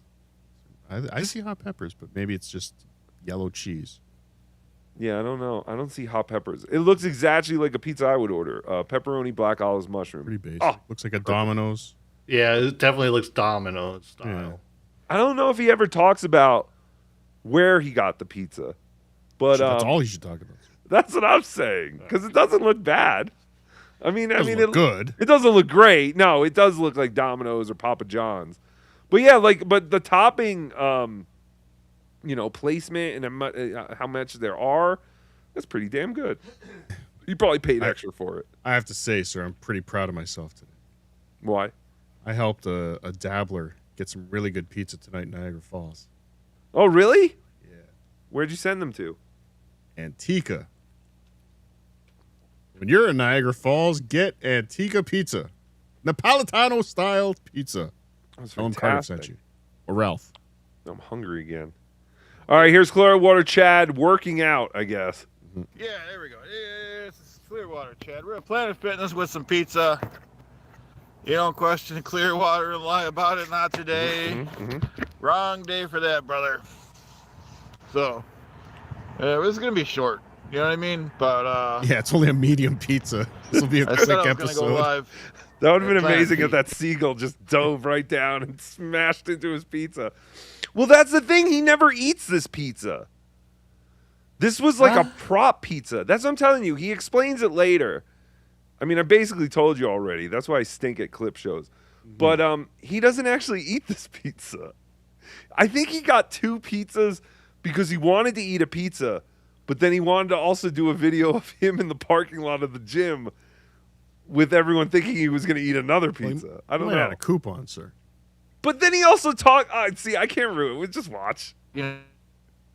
All right, this is his internet. It just kind of crashes out for a couple seconds. I mean, I was forced. Clearwater Chad, lie about. I was forced to get 2 Wendy's breakfast wraps yesterday, sir. What do you mean you were forced? They forced me. How did they force you? They forced me. With fantastic deals and offerings? Yeah, they said 2 it would be for cheaper. Tuesday? They said it would be cheaper if I got a second one. It is. So I had to get 2. Isn't that bullshit? It's insane. It is. Yeah. Damn it. That's how they get you. That's how they Wendy's get breakfast wrap's pretty good too. I've heard good things about Wendy's breakfast, and I've never gone. I don't know why I'm afraid, but I'm so used to McDonald's and other breakfasts I know. You All I know have who? to say is, sir, potato wedges. Potato wedges. In the wraps. In the wrap? In the wrap. Oh, that's fantastic. You know what? I always remember this. And it was said by a very, very smart man, Jonathan Edward Melendez. This is one of the only things I'll always remember John said. Jack in the Box breakfast is way better than McDonald's breakfast. And it's made me want to get Jack in the Box breakfast. I've never had it, and I gotta try it because John, the Duke of breakfast fast foods, says that Jack in the Box has the greatest fast food breakfast. I mean, Bojangles is the greatest fast food breakfast, but they're Bojangles is good. Bojangles is good. I told you they're building one. They're building a couple in Pueblo, which is an hour south of me. And if you thought I drove far to get pizza and donuts, wait until this fucking Bojangles gets I might meet you there, sir. The problem is I got to wait for it to die down a little bit. We got a El Pollo Loco like 6 months ago, and it took 2 months before traffic patterns were back to regular. It enrages me. But yeah, maybe Tookie will have to do a review of Jack in the Box breakfast. Chick-fil-A breakfast. I don't think I've had that. What? I have to try that now. Chick-fil-A breakfast is pretty good. I've never had that. I love the just the chicken biscuit, but those chicken minis, oh Maron, so tasty, and they make your fingers all sticky. Oh, it's fantastic. Gloves, sir. Where's Scorch? Yes. Go to Vietnam and get gloves and come back and eat your chicken minis. All right, so let's get back to this fatso eating pizza in the gym parking lot. Got it. Not today. Wrong day for that. He has wrong nothing. day. He has Got the wrong nothing guy to on say, the by wrong the day. way. You can question the Clearwater. That's a fact, Jack. There's no substance in this clip, and it's like 10 minutes. But it's just the idea of he fascinates me. Think his star is dimming in the Dabbleverse, sir? Yes. I'm trying to bring it back. I'm trying to make people remember that Clearwater exists, and he's eating pizza in between gym sessions. Question me. How you do that? How you lie about it? So, we're here tailgating at Planet Pizza. Planet Fitness. All right, I'm One of the pizzas is the other. All right, I'm jumping ahead because there's literally 7 minutes of nothing, and then it picks up a little bit here when we find out about this pizza and pizzas that have already been turned into shit. Little plaza here. We're doing it. It is happening, brother. This is the future of Grillo shows. This is where Grillo's going to be soon. Hey, everybody, I got pizza. I'm sitting in a parking lot. I'm going to show you the pizza. Rob Saul's another guy. Jesus Christ, Rob. He came back, and now he does a show every day. Oh, Potato was on with Rob Saul. Did anyone see that? No one saw it. I saw a couple minutes, and then I got distracted by a bug, and I forgot to go back. Well, I even told him while we were doing it, like, we're actually just talking, and he's like, hey, look at Karmic. It starts playing a Karmic. I'm like, why are you playing this? This is stupid. Oh, he wanted to do, like, a clip show with you? Yeah, like, this is boring. Nobody wants to watch Karmic. Well, what's interesting is a couple of months ago when Rob had, like, a small falling out with John, or there was something with John. I was like, hey, dude, if you ever want to come on our show, you're more than welcome. And he was like, nah. He's like, I don't want to. He's like, I like you, but I think he had a problem with Cardiff. And then all of a sudden, out of the blue, I got a message from him a couple of days You've ago. been playing a flute all night. Who? The skin flute? Am I the only one hearing that? Yeah, but I just heard it for the first time, like, now. I've been hearing it for like the past hour. I'm Calm down, OJ. Get out of here if you have such a problem with it. I haven't heard of an outburst like that since 2 months ago. Jeez. Under period. But I'm stressed. We got Hackamania. It's like over a week away, and we're still not finished with the script yet. We still have errors. There's plot JT's gonna have a holes. heart attack. Wait, And here we are watching Clearwater Chad stare at a pizza for 10 minutes. Shut up. We're making good use of our time. Now he's got a base. So. Oh, so anyway, Rob Saul messaged me out of the blue just a couple of days ago, and he's like, "I would do your show, even if Cardiff is there." So I was like, "All right, That's generous of him." Yeah, I was like, "That's nice of you." I was like, "Cool, yeah, I don't like him either. I do the show despite the fact that he shows up every Saturday." I'm like, "Rob, do you know I don't even invite him? He just shows up." But then all of a sudden, literally, I don't know if it was that day or the next day, Cardiff's on with Rob Saul. So I'm like, oh, well, this friendship is budding. This is a budding friendship. What a great show. It's fantastic. Oh yeah, well that's what I was gonna say. Is there anything worth? I noticed no one clipped it, so I'm assuming there's nothing. 5 minutes before he went on, he goes, "Hey, I'm going on Rob Saul. Can anyone record it?" I'm like, "Yeah, I got it." So I'm sitting there recording this thing while he's on there, and I'm like, what the fuck was he thinking? But we have so many clippers now, and I don't think I saw anyone clip it. Like, there's 3 new clippers this week, I think. Who's this? I found some new guy. Fuck, I can't pull it up. I don't know. Some new guy popped up all over my shit. Your mom's box? And I subscribed to him today. No, is that a real guy? No, should be though. Your mom's box? Yeah, your mom's box. Yeah. Yeah, that's what I'm saying. It does make sense. But no, I wasn't sure who it was. Hold on real quick. Draper Exposes? Yeah, I think they've been around for a little bit. Have they? I've never heard of them. I Go think give them a subscribe. Draper or Drapper? I guess it's Draper. Draper Exposes. So there you go. Eventually he will be exposing JT for all his lies and everything else. All right, so here's hold on. God damn it. Every time I fucking open this program, I get locked out of everything. What is happening? What program? What? What program? Discord. Hold on. Every time I go into Discord, it locks out because it's my browser. Because of all the bad words on there. So. Yes, and all the money I make off of it. Hey, Huge, how you doing? Yeah, I already ate one of the pizzas. It's the other pizza, so I'm pretty full. Thanks for being here, though. Ooh. It wasn't too bad, you know. It was medium pizza. Sounds delicious. Here's the Don't hurt here's the one yourself. I ate. As you can see. Nice. Wasn't too bad. So again, I think he bought 2, but it could have been like Cardiff said it or Ralph said it. It's one of those things where they're like, well, if you actually buy 2 of the medium pizzas, you actually save money. Well, I think Domino's does you buy 2 mediums for like $8.99 or some shit like that. Oh no, yeah, I don't. I should have got some drinks. Didn't get any drinks, so you know. Then leave and go get drinks. Who's keeping you in this parking lot? I don't understand any of this.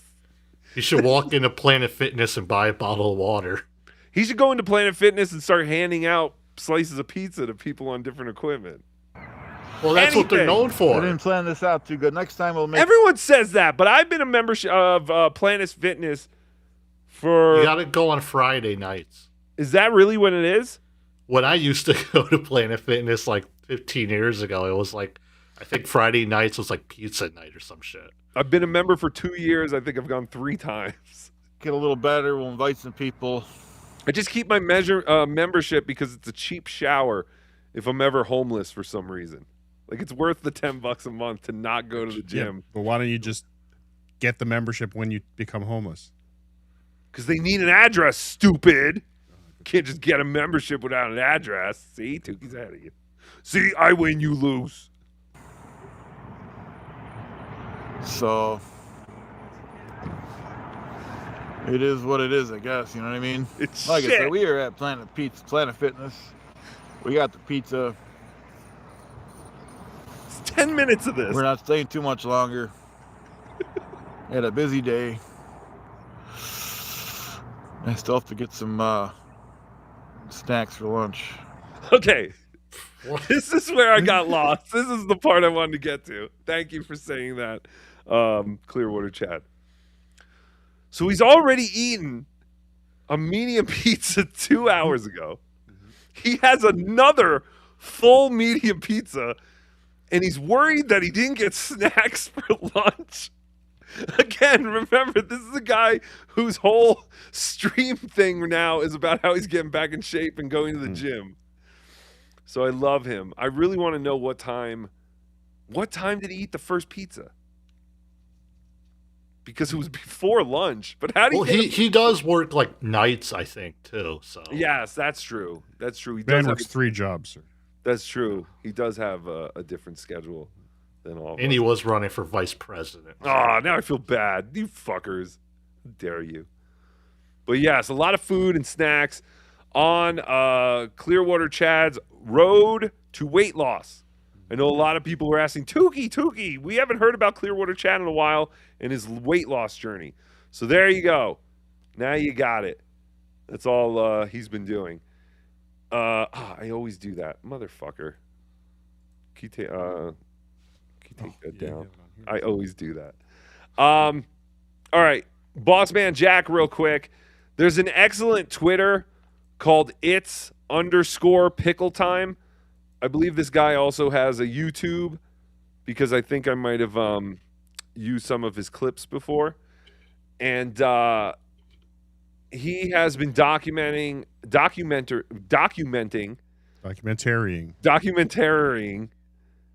Boss Man Jack and his recent wins and losses, like pretty much in real time. It's been fantastic. But the big news this week is that Boss Man Jack was up $100,000. Okay. And that was a fantastic. Is up, sir? Well, no, I chose my wording specifically. Well, did you? Yeah. Unfortunately, Boss Man had a lot of plans for this $100,000 too. He got into a fight with Rat Dad, where he might have even hit Rat Dad, but it's because he like left the bathroom sink on and flooded their bathroom. So Rat Dad was really pissed. And Boss Man's like, well, fuck you. I don't care anyway. I'm up $100,000. I'm out of here. I'm moving out of here 2 days max. That's what he told Rat Dad. He's like, fuck you, Rat Dad. I don't need your shit. I don't need your free room and board and bail money and a place where my drug dealers can come so they can come inside and not have to deal me drugs.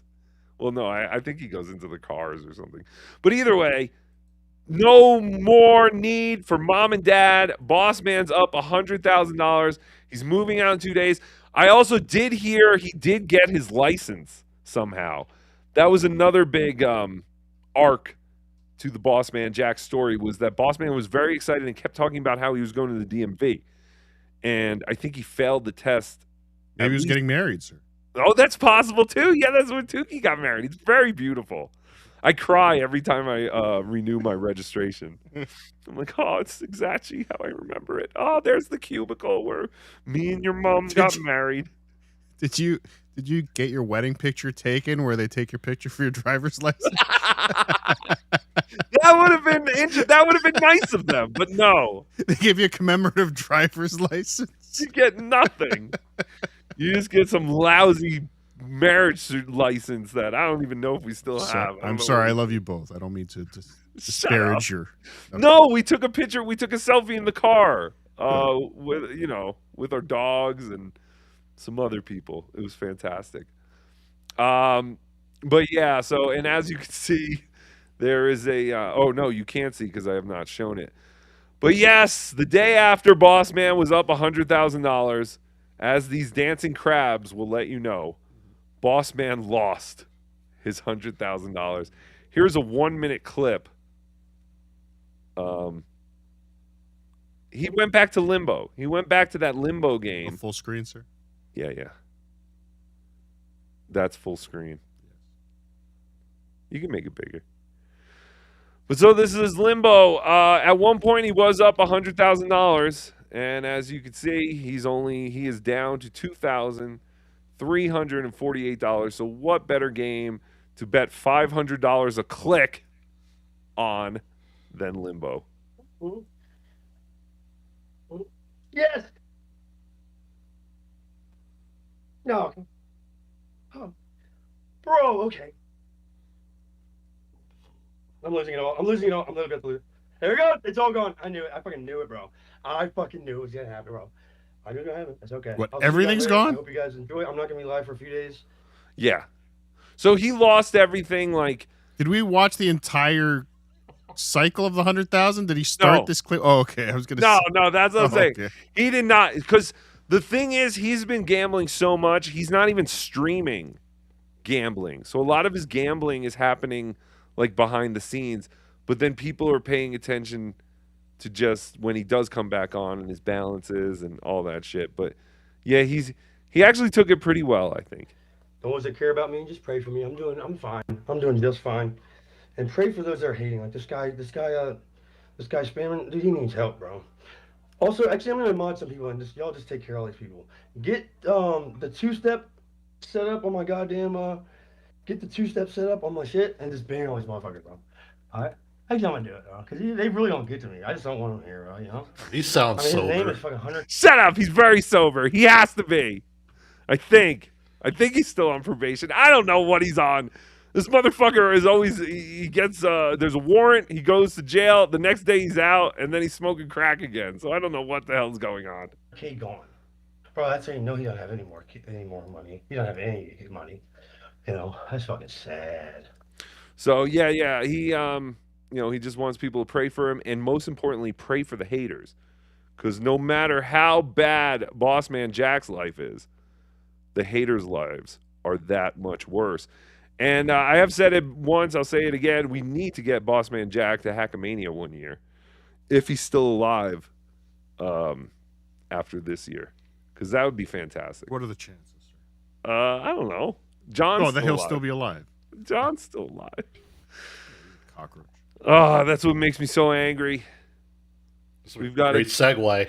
We have a fantastic radio legend, Ron Bennington, who has been stricken by the big C. Strucken. Seems like his time with us is very limited, and yet, like a cockroach, John Edward Melendez seems to be getting stronger and just keeps piling up wins. So yeah, this is your warning. I guess this is your what do they call it? Land acknowledgement, sir. Land acknowledgement. What? No, there was a word for it. I can't think of it right now. Trigger warning. This is it's your early warning that after I read some super tips and all that crap, I am going to play some of the Bennington show from yesterday, and it's going to be a downer. It's not going to be funny. After the super tips, we'll play the ending of the show. We'll technically end the show, but if you want to be sad, stick around. Oh, that's a good idea. I'm not doing that. Okay, well, we're not doing that. Day one, are you going to get remarried and beat your new wife also? Yes. I've learned from many in the Dabbleverse that is how you keep your bitch in line. Learn some new techniques. Yeah, look at Ethan Ralph. This chick can't get away from him, and all he does is treat her like shit. Throws her around, cuts her with glass, and she's just like, come back to me and get a Culver's Butterburger, baby. He's like, ooh, that does sound good. I'm coming back. I'm hungry. Glad you stopped calling the shows. All this domestic violence is making me honey, baby, or I'm hungry, baby. These two fucking idiots. I love her. I love her. That's my Scarlet impression. my mom was on the moon. And that's true because she's a human. And you don't even know the things my mom did. My dad loves me too. And I don't see it. He likes Metallica and AC/DC. But, you know, Ralph is good because he went, but then he ran away. And I don't understand why he ran away. Because all he did was throw a glass at me. And I respect you because I just got to get up to my room. Holy shit. These two are in love, and Tookie loves love. I know this is going to last. For sure. It's beautiful. And the rumor is they're getting married in Hackamania. There is a good chance that these two will be together until they're dead. Yes. There's a good chance. And there's a good chance that these two could possibly die at Hackamania. Get your tickets. If you haven't gotten them and you are thinking about it, stop thinking and just get them. Hackamania.com. Just do it. Just do it. April 10th to the 12th at the beautiful Plaza Hotel and Casino. The Plaza sits right at the top of the Fremont Street Experience. Everything always going down. Hackamania. The White Cat. Okay, so I have to address this. Everyone keeps sending me this thing. Can any of you read? I know that 2 White Castles in the entire city of Las Vegas are shutting down. It literally says in the article, the Fremont Street one is still operational. Oh, God. So don't worry, but thank you. I saw everyone was sending me that or tagging me in it. I appreciate it, but we're okay. We're going to be okay. It's fantastic. PL, Rocco on the Golden Globe nominated podcast Date Night with JT. You mentioned you worked with celebs in the past and they were all horrible. Do tell. I mean, I didn't really work with celebrities other than, I mean, I didn't work directly. I was around celebrities. Who's that singer? I was an assistant for a day for You win a contest? I'm gonna get some cash, gonna burn about it in my pocket. This is fucking, and they had like a trumpet player, I think. What the fuck was that? It was a white guy, and it was right after some kind of I know the song, I just can't. Yeah, Mackerel, Macklemore, Macklemore and Ryan, yeah. McIlvaney. So I was Liam McIlvaney's like assistant on a production, and Liam is pedophile. Shut up. But yeah, Macklemore, and it was right after some real big thing came out about him, and it wasn't good, and he was pissed off all day, and he threw a towel. Like, I was literally just there if he needed anything. It wasn't like I was his real assistant. I was just his assistant for the production. And I was like, yeah, man, if you need anything, I'm right here. Just let me know. You know, nothing's too crazy. So he had me take his trumpet player and a couple other guys to go get cigarettes. And then when I got back, for some reason, he got mad at me and he threw a towel at me. And I kept the towel and I was going to sell it on eBay. And I don't know whatever happened to that towel. I was going to say, this is Mackerel's towel. And I have proof. Because I was going to go, you know, I got a picture with him. I don't know where that picture is. Picture.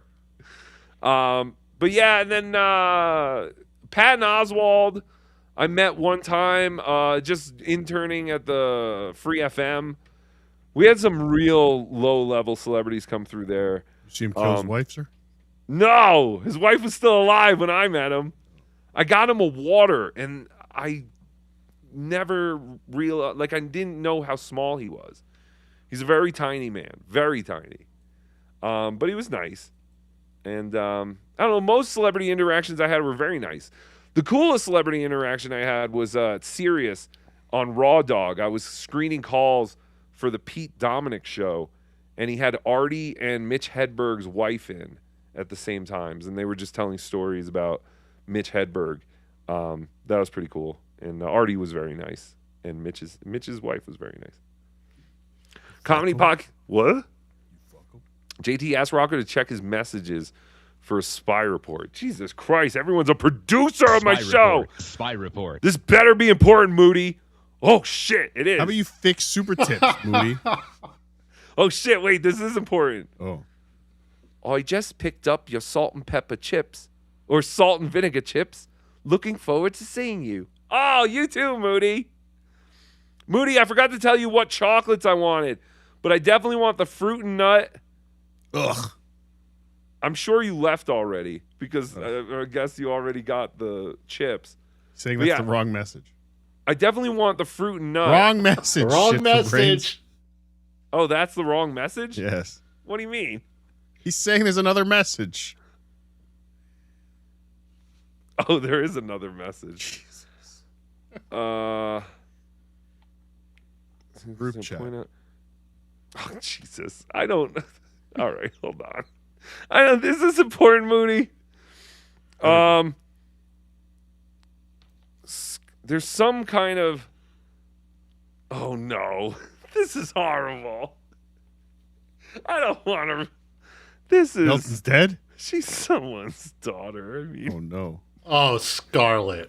Someone bypassed the paywall on an escort forum, and Scarlett's reviews seem to consistently point out she doesn't wash her ass and is a junkie. Great. Allegedly. Allegedly someone bypassed. Yeah, like Moody isn't subscribing. Well, it's from a Twitter. It's not. He sent me a Twitter post from someone else. I don't know who KF is. But yeah, apparently she has a dirty, stinky ass. Save it for allegedly. BTH. We'll be reading all the prostitute reviews. Well, that's fantastic. BTH. Ugh. I can smell it. Comedy podcast clips. I'm a Vegas local and attorney. If I can figure out this VIP ticket thing, I'll shepherd the non-poors to the good spots with Melton.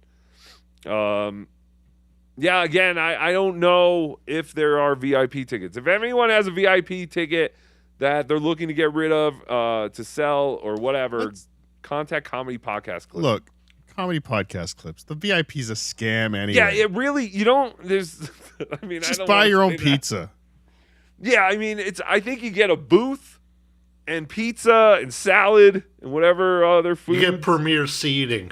You know, Yes. you get in early, get to pick your seat before the pause show up. I mean, it's more for people who want to give a little extra to support the event. And we give a little extra, but the regular ticket is fine. You're not missing anything. You'll see all the same shows, all the same experiences, really, except for the pizza. Which, again, I didn't think the pizza was all good. But I thought it was good. Oh, listen. Mine was greasy as shit, and I like greasy pizza. I mean, the VIPs and the regulars get the same toothy blowjob from Carl. Yes. Day one, will the real Opie please stand up? # we are Opie. Well, Someone's looking to sell their ticket. Oh, there you go. At MFKIN motherfucking Toasty. Both of you DM me on Twitter. At Cardiff Elect. I'll connect you two. Oh, thank God. Yeah, let Cardiff deal with that shit. It's annoying. American Cupcake. I drove through Buffalo. I met up with Chad for lunch at a Chinese buffet. We cleaned them out. Heated cup holders have been in cars for about 10 years. What are you talking about? Who stole my idea? That's horrible. Wait, did you guys really go to a Chinese buffet together? I could see that both of them being there for like 4 hours. 4 hours. There's a time limit, motherfucker. I would love to have been there. I would love to go to a Chinese buffet. How did you not record any of this? Yeah, how did you not record this? And I want just the table recorded. Like I want an overhead shot of the table. I want to just see those plates coming in. Yeah, and see them go out, and then the waitress be like, no more, you no more can you have? You got to go. You've been here 4 hours. Right. That's fantastic, American Cupcake. Can't wait to see you in Vegas. My roommates had the pizza with the hot dog crust last month. It tasted like plastic. I spit on their gravy. Oh, that's fantastic. So she's saying the hot dog pizza is not what our dreams are made of. I mean, I can't imagine Pizza Hut would do it well anyway. Sounds gross. Like, why do you need a hot dog in your I mean, again, I would try it. Who do you think would do it better? A hot dog place making pizza with hot dog in the crust, or a pizza place putting hot dogs in the crust? Pizza place. Yeah, it would have to be. That's what I'm saying. If it was a real pizzeria, that would be fun. With a good hot dog, a good soubrette.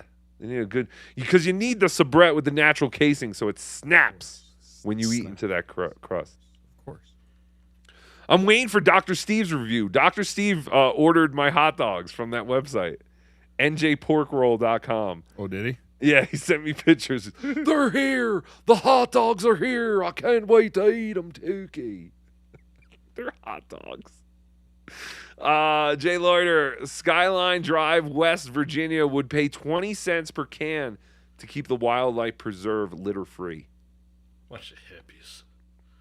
That's fantastic. Yo, Jack in the Box has all-day breakfast. The sausage breakfast burrito is truly presidential worthy. Oh, interesting. There you go. And I did not know Jack in the Box does all-day breakfast, so that's fantastic to know. You might just change my life. The problem is there's only 2 Jack in the Boxes in town, and none of them are near me. Good breakfast burritos. What? Love a good breakfast burrito. Oh, yeah. No. Well, that's the one thing we have a lot of here. We have a lot of Mexican, like, little stands and shit. Everyone makes breakfast burrito. They put green chili on everything. All right. So this is the part of the show that's not going to be fun. I would tune out if you have no interest in... Sit, Eugene, sit. Good dog. If you have no interest in a radio legend, one of the most talented men that I have ever listened to, has been stricken with cancer. Ron Bennington has advanced colon cancer. I didn't listen to the show today, but yesterday he said that he was going to hear more about the cancer spreading. And this just really sucks. It really does suck. Like I said, I mean, it's no secret that I am a huge Ron and Fez fan. I've stolen almost everything that they've done. The end of my show, that's the end of our show. That's the end of my show, donk. Which they took for Homestar Runner, but it was something they used to play at the end of all their shows. Using Steve C for Spy Report. Spy Report. Spy Report. These are all Ron and Fez things. Of course, most of you know that. I know that. I never tried to play it off like this is my own shit. And now Ron is very sick. And they posted on Instagram, him and on their Bennington Instagram. And basically they put it out there that he has colon cancer and it spread to his abdomen. And I can't believe they... Honestly, I thought maybe he would take a little break because they announced it like that. I was like, oh, maybe he's not going to be on the air for a while, and they're just kind of trying to say, hey, this is why we're not going to be on the air. But no, he was on the air yesterday, and as Cardiff said, they did, or Ralph said, they did actually consider waiting a day so they could do it today for April Fools, but it's real, so there's really no reason to do an April Fool's Day prank about it. But here was the start of their show yesterday. Yeah, buddies. It's Tuesday. We're live. We're the Bennington Show, the only father-daughter radio show in the history of radio. I'm Gail Bennington. For now. I'm Ron Bennington. Oh, with the jokes, please. Gail, did you just say the only father-daughter radio show in the history of radiation? Because I could understand how you would make that mistake. I can't believe I said that. It just must be on my mind. Yes, it's probably on your mind right now. But it's a great rebrand. It's Yes. a great rebrand. It's a great rebrand. So if you don't follow social media, and Jim told me a lot of people don't. Just don't. He goes, but I did just find out I guess sometime last week, I can't remember, time is a little weird for me, that I have cancer. Sure. And it's cancer that they found in the colon. His voice, is this how he's been Okay. lately, or is he okay? Well, I mean, he's pretty choked up, but no, I mean, just in the last 10 years, I would say that his voice does sound older.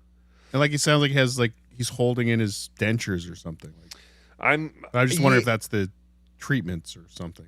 Well, I mean, he hasn't really had any anything? treatments. He literally, I mean, they talk about how he literally just found out. I think it was last Thursday, so it's been less than a week. Okay.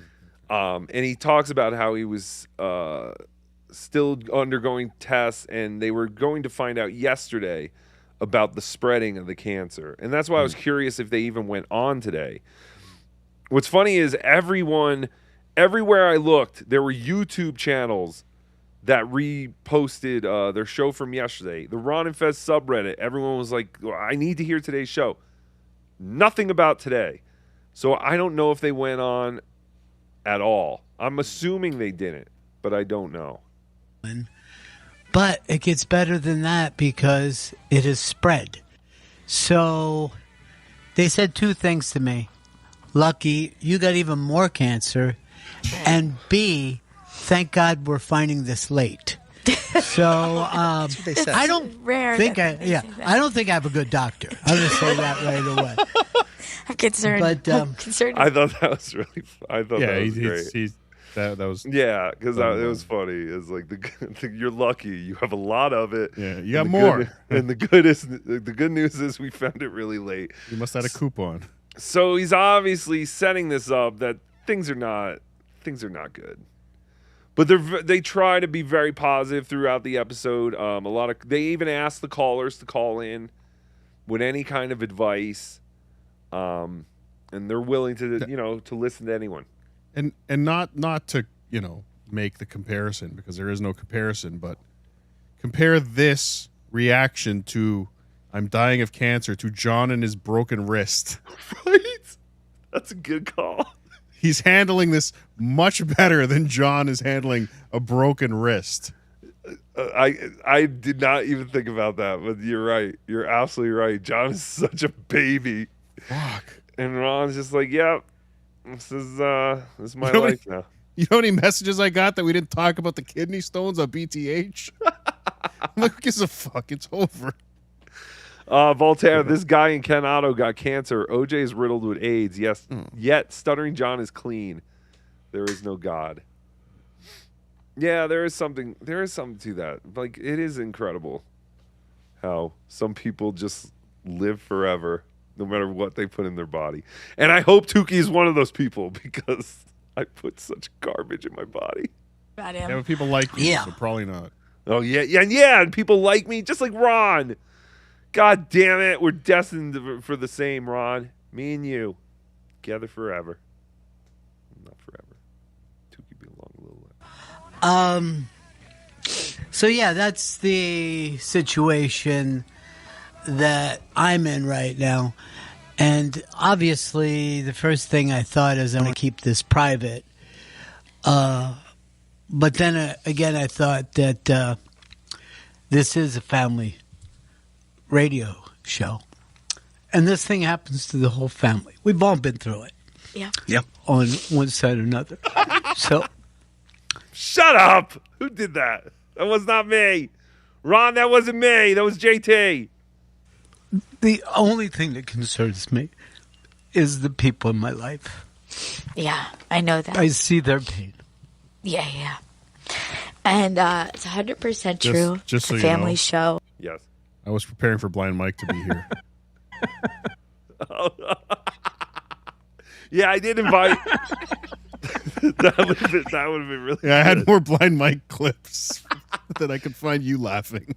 I did invite Blind Mike because I know he's a big fan of Ronnie B, and he actually was texting me, and we were talking about how sad this was. And again, like I'm not trying to make jokes at all. You guys have a chat without me? Yes, it's a text chat. Do you want Mike to have your real phone number? Oh, Is he no. allowed? You guys are talking without me. This is the worst news I've heard today. Oh, sorry. Oh, I didn't mean to break it to you like this. Oh, no. You're right. All right, let's go back to the radio guy who has cancer. This happens to families, and maybe it's happened to you, you know, and we're finding that out so much. People reaching out, you know, this is new for us. This is new territory for me and for my family. That was weird. You hear dogs barking. Now That's I'm JT. curious. Did you hear that? That's JT. No, no, it's on the clip. So I'm curious. I mean, I would understand if Ron is home, but I have a feeling his daughter's home. I think she broadcasts a lot from her home.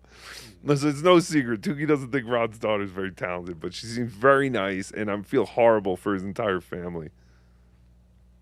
I don't think Ron has a dog.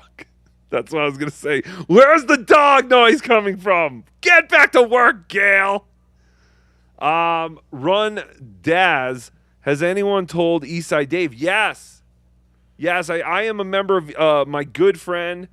He's surpassing Carl and Melton as my best friends. And Eastside Dave is very much aware. He has sent his very old mother and his aunt to continue saying Catholic prayers for Ronnie B. But yes, Eastside Dave is aware of what's going on. This is new territory for me and for my family, but it's unfortunately a really universal experience, and there's already been such an outpouring of people who want to share that with us too, because they've been there. Yeah, everybody's being so positive, and what was Carl saying? What? And this is how I find out. I don't know what he's reacting to. I have a very short memory. Probably the fact that Ron Bennington is dying. No, there's no way. Carl, are you really hearing about I think he's being sarcastic. Oh, Play the clip. I will say this. In terms of God, you're retarded. Cancer, I don't think that there's... Well, someone pulled up the chat, and I wanted to read it. It was from the very famous Carl Hamburger. JT was just excited to see Carl in the chat. Ah, JT! He's not that big of a deal, JT. A VIP, you know, you got to show him respect, I guess. Shut up. Anyone dumber in the world than me, because I never pay attention to stuff like that. Like, if it's in a movie, after Brian's song, I was like, I can't go through this again. You're not going to get me again. Yeah. And when I watched Brian's song, I really was like thinking I'm the Gail Sayers of this story, not the Brian Piccolo of this story. So, yeah, it is about the people you love, because I couldn't have asked for a better run. You know, nobody has been lazier. The race ain't over yet, Ronnie B. More Shut up, JT. Lucky than me in my career, because I'm doing the same thing today I was doing in 9th grade, just standing on the corner, shooting shit, and trying to make each other laugh. So there's nothing that I could ever say, hey, I got a short straw here. I am putting together a stand-up special called Please Feel Sorry for Me. And I think you guys are going to love it. Yeah. Because it's about a sensitive man who, you know, sees the world in a humorous way. And yet this horrible injustice has taken place. And we, the audience, will feel sorry for you. You'll laugh, you'll cry, and then finally you'll cry quite a bit. What more do you want? We're gonna end on that. Oh no! And then you go along with your life like nothing ever happened, because you know this is just another episode. Like I said, there's nothing unique about this story, but we thought we would put it out there. So yeah, I mean, as you can tell, it just seems as though things are extremely grim, but you know, trying to put a positive spin on things, and you know, laughter is the best medicine. It is. No, morphine is the best medicine. But yes, sometimes all you can do is laugh. But yeah, it doesn't. This whole episode was like a funeral where the guy is there and everyone can tell them all about their personal struggles with cancer and all that kind of shit, which I get. People do that. But this is the kind of thing that scares me, because here he explains he has this advanced cancer, but up until like the last couple of weeks, nothing was wrong. Oh, no, don't say that. What? I want to hear that. Right. Well, that's what That's the worst. I know, and that's what scares me. What would you rather, sir? Yes. You get, the news, and you've got a couple months, years, whatever. You have a timeline where you get to say goodbye, or you just dropped it, never knowing. I mean, personally, I would like to just the second one, but then you think about the fact that you have other people in your life, and you're going to leave them behind, but I guess you're going to leave them behind anyway. That's why I don't go to the doctor. That's why I call it's all a scam.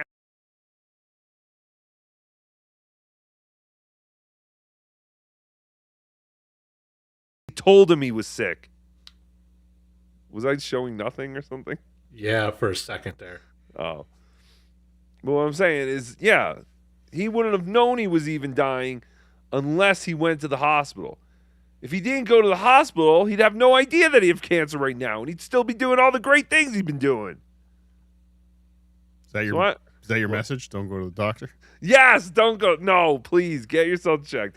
Tookie should follow his own medicine or his own advice, because I don't think I've really been to the doctor since that day after Hackamania. Was that last year's Hackamania? No, that was the first year's Hackamania. You got sick after the first one. Yeah, that's when I got rid of my fat pad, which is good, I think. I'm sure it's back. I'm sure it's back, too. Shut up. How dare you? All right, so here he is explaining, he really had no pain until like the last week or so. I know this is tough on you guys. It's tough on my wife, and it's tough on my friends. Yep. But like we said, it's not a unique story, and no one has to feel anything about this at all, because I am the lucky guy. And I know a lot of people, this is really funny, a lot of people will ask you so many details. And I'm like, I don't even have the details yet. And like, people are like, where are you right now? I go, this is the temporary part of this. You know what I mean? Like, yeah. I haven't even, like, I don't hurt at all. If they didn't say this is where you're at, I'd be planning a vacation right now. Yeah, that's the crazy thing. Like, I just feel like I'm sitting here riddled with cancer, and I don't even know it yet. I think I'm a hypochondriac. Oh, man. Yeah, now my stomach is hurt since I heard the news. Yes, see? Yeah. I'm telling you. This is all mental. We all give it to each other. Just don't go see these quacks, these witch doctors. Monsters. No, seriously, get your assholes checked out. Seriously, it's the easiest thing. This is coming from a puppet. Yeah, that. So this is, at first he thought he was just experiencing food poisoning. What? Food poisoning has the same symptoms as advanced cancer? Oh, God, we're all going to die. That is the weird thing about it. Now, I did get very sick leading up to that, and that's why I ended up going to the hospital. And that's because there was blockage in my intestine. So every time that I would eat, at first it like started kind of like occasionally, but I would get like violently ill. But then I thought, I must have caught something. Or one point, I had eaten in a new diner in Times Square, and I blamed it on that. I got a new fucking diner. Made me sick. Right. I got to go back and erase that Yelp. So he just thought he was experiencing food poisoning. Now, again, this is advanced cancer that has spread. How is this possible? Someone gets Dr. Steve on the line. This is scary. But what's even scarier is this might lead to the Opie and Anthony reunion. Screw Louis J. Gomez. I was thinking that too. Like at Ron's funeral. Not saying he's going to die or anything, but of course he's going to die. We're all going to die. If there's a chance for an O&A reunion, it has to be at Ronnie B's funeral. Just Opie, Anthony, and Jim sitting on a closed casket. Yes. Riffing. Well, here you go, JT. Here's your spy report. Spy report. And take it easy, man. Jordan, now you'll be happy to hear from this. I have heard from Jim Norton. I have heard from Anthony Cumia, and I have heard from Opie. So the way this is looking, is that I could be the war in Ethiopia, the starvation in Ethiopia that brings together Live Aid. Oh my God, that's amazing. Now, what was interesting to me is I've been following all this stuff. And again, I'm not covering this, to make fun or to have fun with it. It's just this guy was important in my life, and as I was listening to this in my car and tearing up like a baby, I was like, I bet there's a bunch of other people in the Dabbleverse who would like to just hear parts of this with other people who liked Ronnie B. Now I know a lot of, I know there's a lot of people who never listened to Ron and Fez. Like Ralph, I know he's not that familiar with Ron and Fez. Sorry, sir. But he understands the impact they had on, not only radio, but the Dabbleverse. I mean, like all of our people have come from some other radio show or podcast, and a good portion of them are Ron and Fez, Opie and Anthony. Now, obviously, I think he's joking about the reunion thing, but I have been following their Instagram and their Reddit. And what's funny is I don't know who runs their Instagram. I'm assuming it's Gail. But out of all the comments from people that left, like famous people who left comments, I did notice that Bennington liked Jim Norton's and Opie's comments, but did not like Anthony Cumia's. What did he say? Just like, hang in there, buddy. Whatever. Like, hey, we're rooting for you. It was nothing crazy. But maybe he didn't see it when he was scrolling through like Maybe. No, well, I don't. It's not him. It's Gail or someone else. Oh, jeez. Here we go. I listen. It's not Ron. And I'm not trying to start anything. I'm just saying, and it might have changed since then. But I'm just saying I noticed that. I believe they even liked Chad Zumach's "This is about me" comment. Can someone go to the Bennington thing and find Chad Zumach's comment? Because we're coming up to the part where they start talking about all the famous people who commented on their thing. Spoiler alert, they don't mention Chad Zumach. And Chad will go on tomorrow, I never said I was famous. I only did their show a couple of times. Oh, of course they want to talk about me. I know, but they talked about all your friends. Big J, Joe List. Are they Chad's friends? I don't know. I don't want to discourage or defame any of those people by saying they're Chad's friend, but I believe they are. Here he is explaining, like, this is so early they don't even know what stage cancer he has. But once it starts spreading, I mean, it's not good. But is that is that a death sentence? Oh boy. Oh, are you laughing at Chad's comment? No, I didn't get there yet, but it's Eric Nagel. Much love to the Benningtons. And there's one reply, Slavo! This is not the time for that. It's always the time. This is not the time to call Eric Slavo. You assholes. All right, so here's Ronnie talking about they don't even know what stage the cancer's in yet. But also, as far as questions go, I don't know what stage I am.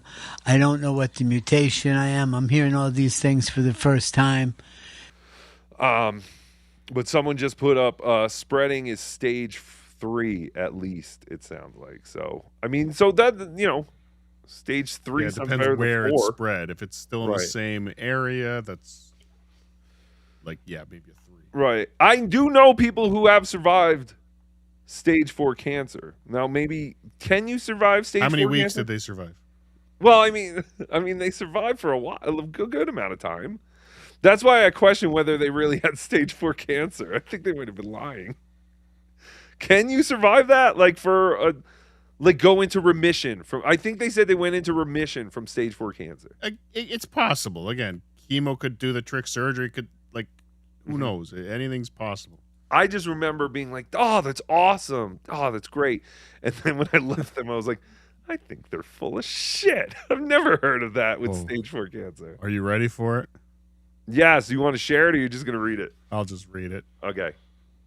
This is Chad Zumach on the Bennington Post.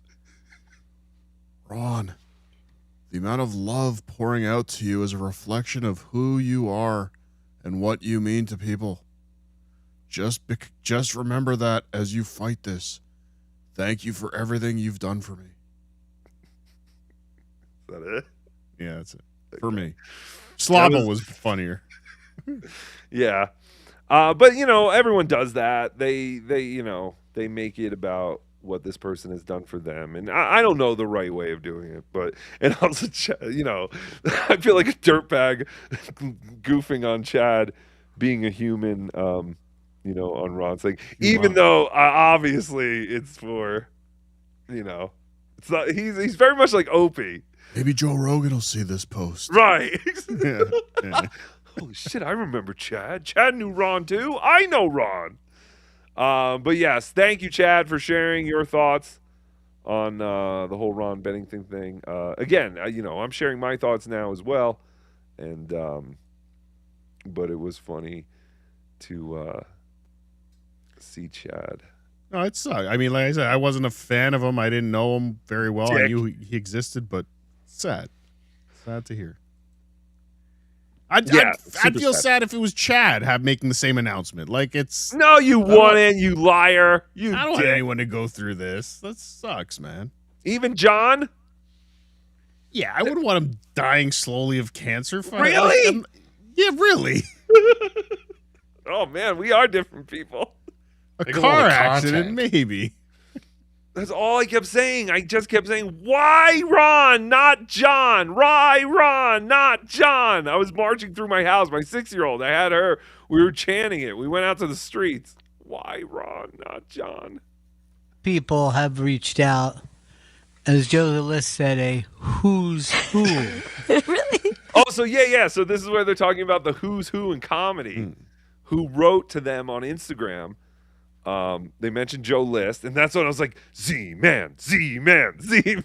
No. You know what? Of the comedy world. Here's the thing. Why does that feel good? I don't know. But me and my husband late last night sat on the couch and we were just going through the names. Counting headliners. Yeah. Middles and openers. Patton Oswalt. Grifters. Oh, Eddie Pepitone. Uh-oh. They mentioned Patton Oswalt, but not the Z-Man. This disappointed me. Sal Volcano. Like, we're literally just like going through, feeling very impressed. They're more excited about Sal Volcano than the great Z-Man? Bullshit. Sal's not a real comedian. Is he? Well, I guess now, is he a comedian? He's the gay now? one, right? He was the gay one, yeah. The Impractical Jokers? Yeah. Practical Stroker. The gay one. I don't think he was gay. I mean, I could be wrong. Well, I think 2 out of the 4 had like sexual charges against him by girls. I don't think Sal ever did. So Q that means would he might be gay. Q would never. No, I don't think. He's a great man. There were no allegations against Q. Just the old man one and the ferret Joe? guy. Yeah. Yeah, those 2 I could definitely see having some charges. And then Sal used to do a podcast with DeRosa, right? Sandwich Wars. Sandwiches? Yeah. Is DeRosa still making sandwiches? Does he still have the sandwich place? Rose. What was it called? Roses. Rosies. Joey Rosies or Roses. something like that? Joey Roses. Joey Roses. That's fantastic. Who is that? Bobby Hutch. Sal is a comedian. He's not gay. He's married to a lovely lady. Yeah, so's Carl. Allegedly. So's Exactly. Carl. Yeah, Carl is married to a lovely lady too. But he cheats constantly in our faces. My God, Carl, have some respect for your beautiful, beautiful wife. With all the blue checks. That's right. Oh, does Chad have a blue check? I gotta go back. I don't know that. I don't know the answer to that. Why? You should always be on Chad's. Well, I'm blocked on Instagram. You should constantly be monitoring Chad's Instagram. It should be a favorite. I'm blocked. Oh, Chad does have a blue check. So there you go, Chad. They might have been talking about you. I wonder if Gail and her husband were in bed going, "Oh, Chad Zumach. Who's that?" Yeah, there was plenty of blue checks. So yeah, plenty of blue checks. So that's cool. That's got to be a good feeling to see all these famous comedians. Because yeah, he was he was an inspiration to a lot of comedians. He helped a lot of comedians. Their whole show towards the end of Ron and Fez, they'd always have different comedians on. That's how I honestly found Big J. Big J started coming on and talking about what a huge fan he was, because I believe he's from Philly. And him and Ron would talk about Philly, and then Big J just kept coming on like regularly, and I always enjoyed Big J on the Ron and Fez show. Which one is this? Let me go through these. So the other day on BTH we were talking, because I think the news that Ron had cancer had happened on Monday, and Cardiff had a question to me or for Tookie about how Ron started his radio career, and here he explains it better than Tookie did. 40 years ago is when I stopped in from a little club that I opened up and started bringing comics in. And then I would do Fridays. Even before Ron Diaz came back, this is when Russ Albums and Fast Eddie were clamoring to find a voice in the morning. Russ is a great DJ, but he came, from the 12 to 14 hour, songs an hour, and they stuck him with the very funny producer, Eddie Yarb, who changed his name to Ed Moore so that they could be albums and more in the morning. And I would come down on Fridays, and then Ronnie came back. He had been out in L.A., and he had worked at YNF before. And then we had a certain chemistry that PD liked, and he went, hey... Gino Visconti's in the chat talking about how the Vax takes another one. Yeah, got him. Gino, you have to call into the next Bennington show. Do you know there is a clip out there of Fez being pissed off with Gino Bisconte? I think if you type Fez Gino Bisconte, you'll find it. I think he was mad because Gino said fag or something like that. I don't remember. But I do remember Fez being mad at Gino. And also, that's how I found Gino's picks. Ron and Chris Stanley would talk about Gino's picks. And there was one year where Gino actually did really well. And I didn't follow you, Gino. I should have. I think I followed you the next year and you blew. So you owe me some money. But yes, possibly. Could this be vaccine related? Who knows?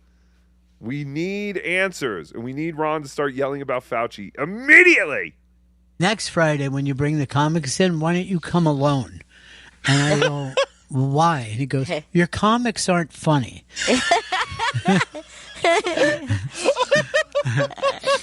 And that's it. I went from like a day, a week, or whatever until like in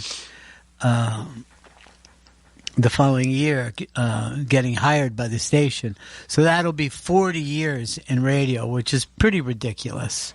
Yeah, that's crazy. 40 years of not working a full-time job is a pretty sweet life.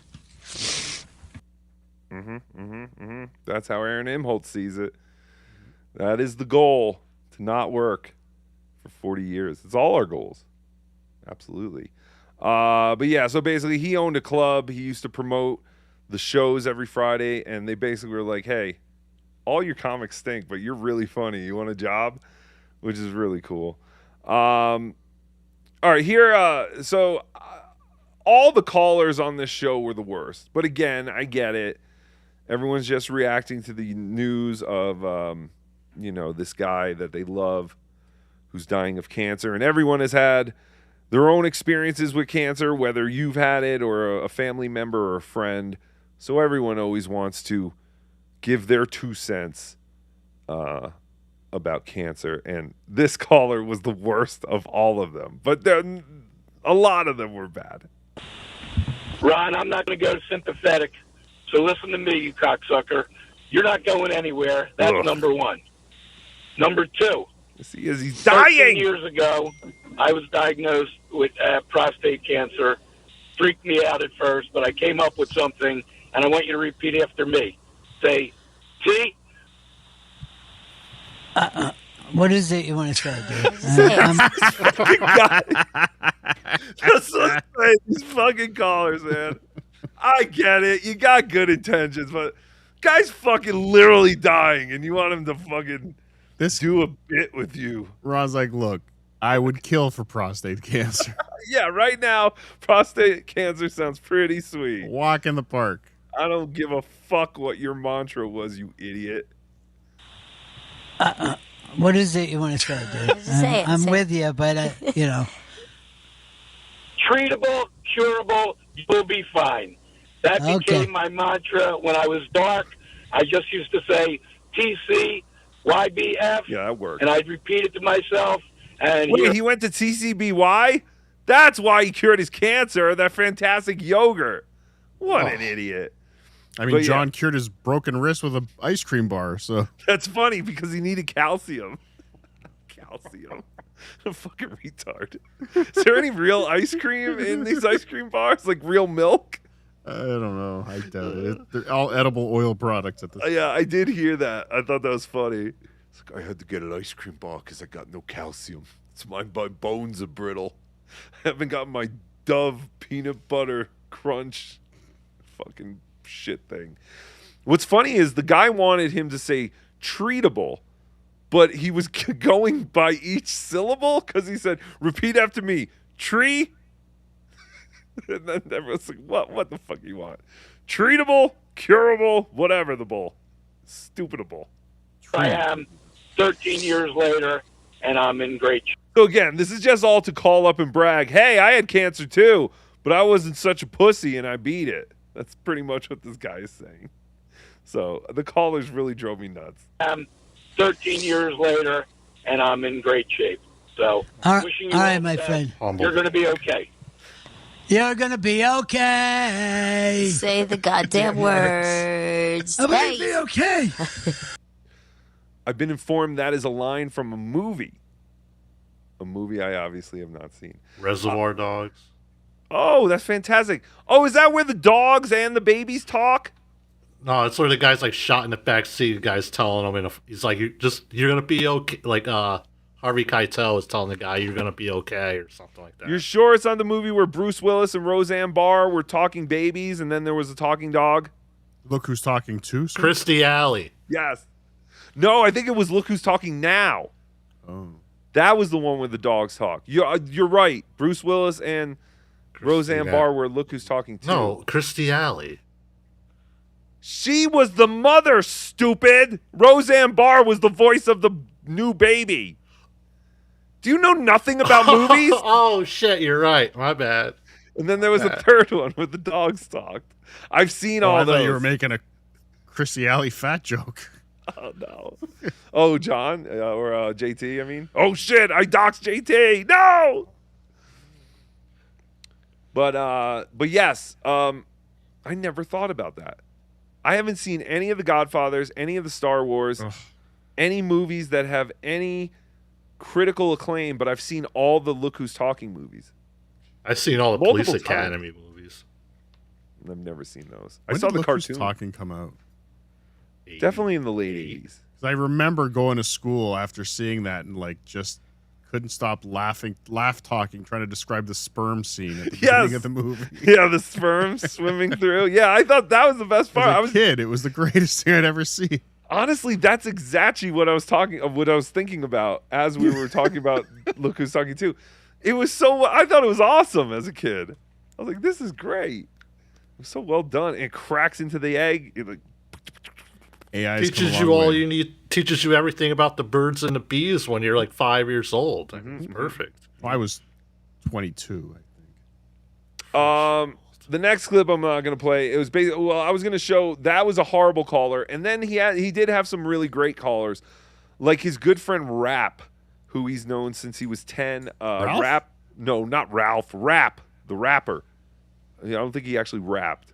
What would you have done if you were listening to this episode and all of a sudden you heard, "Oh, hello"? Oh God, I would have felt so. Oh no. Oh, I would have felt so uncomfortable. I'd be like, what is he doing? He has no good intentions here. Hang up, Ron. That would have been amazing. Yeah. Oh, you know what? The other day, Howard Stern was advertising that Richard Christie was on the phones. Did you see that? Oh, no, I didn't. Oh, I was up too late. I was hoping that maybe you saw that. But they were advertising to call in, and Richard Christie was screening the calls. What I did see on Sal's Instagram is that he's promoting a gig where he's hosting bingo brunch. What? Like he's hosting some early afternoon brunch bingo at some pub. At the Plaza? No. Oh. No, just some place in Long Island. God damn it, Sal. You can make so much more money making fun of Stuttering John. What are you doing? Don't go to bingo brunch. But anyway, yeah, Ron's friend, since they were 10 years old, Rap calls in and they kind of talk about how they're both, as Rap puts it, terminally ill. So I don't know if Rap was supposed to say that, but I mean, it's pretty obvious. I mean, when you hear cancer spreading, that's where you kind of first go to. But again, I don't know if that was just a slip up or he just was making generalizations, but it's pretty rough. I mean, I've listened to the show for a long time, and I used to hear Rap. Rap was famous for being a landlord that would paint the ground for his he was a bit of a slumlord, and instead of installing floors or carpet, he would just paint the dirt. Does he own property in Tampa? No, just in Philly. Yeah. Chad, if you want to move up to Philly, I think he owned property in a lot of low income areas. Because I think his claim to fame was that he invented painted carpet, he called it. But it was just painting whatever was on the ground. Here, Ron reminds us that yesterday was actually Fez's birthday. Happy birthday, Fez. By the way, today is Fezzy's birthday. It is Fezzy's birthday today. Or It's as the crazy. kids say, heavenly birthday. Yeah. Yeah. It is his heavenly birthday. Maybe I'll be joining him under that tree before No. you know it. Just Absolutely not. stuck Not under yet. yeah. Not putting you in a tree. No. We're not putting you in a tree. Yes, that's right. We learned just a couple of weeks ago, some of Fez's ashes were buried under a tree at his church, along with his sister, who died not too long after Fez. So they're there. So Ron obviously making the joke that he will be added to the tree as well. See, now I really have to go see this tree. Remember on BTH I said I wanted to go see the tree? Now I want to go see the tree. It's like the Rockefeller tree to me. The dead radio host tree. And Gail sounds lady. I mean, this has to be hard for her too. Oh yeah. Obviously. No, they're She all sounds- crying. They Oh, were was she all. crying? Oh yeah. They're all sniffling and crying. I mean, this was it's not the toughest listen. I would definitely say when Fez died, obviously, like that was real. Like, obviously we still have Ron, so there is some sense of like, well, at least he's here. But like the whole show was basically like, if the dead guy was also, what do you call the first row of a wake where it's like the family, and you say VIP? like, I don't know. But it's basically like if the dead guy was at his own reception funeral. line The reception line or whatever. I thought there was a special name for it. I don't know. I haven't been to church since my communion. I don't give a shit. Easter.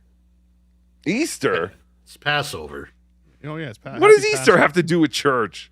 You should go to church. Bunnies and chocolate and eggs. Oh, shit, I got to color eggs. Oh, my God.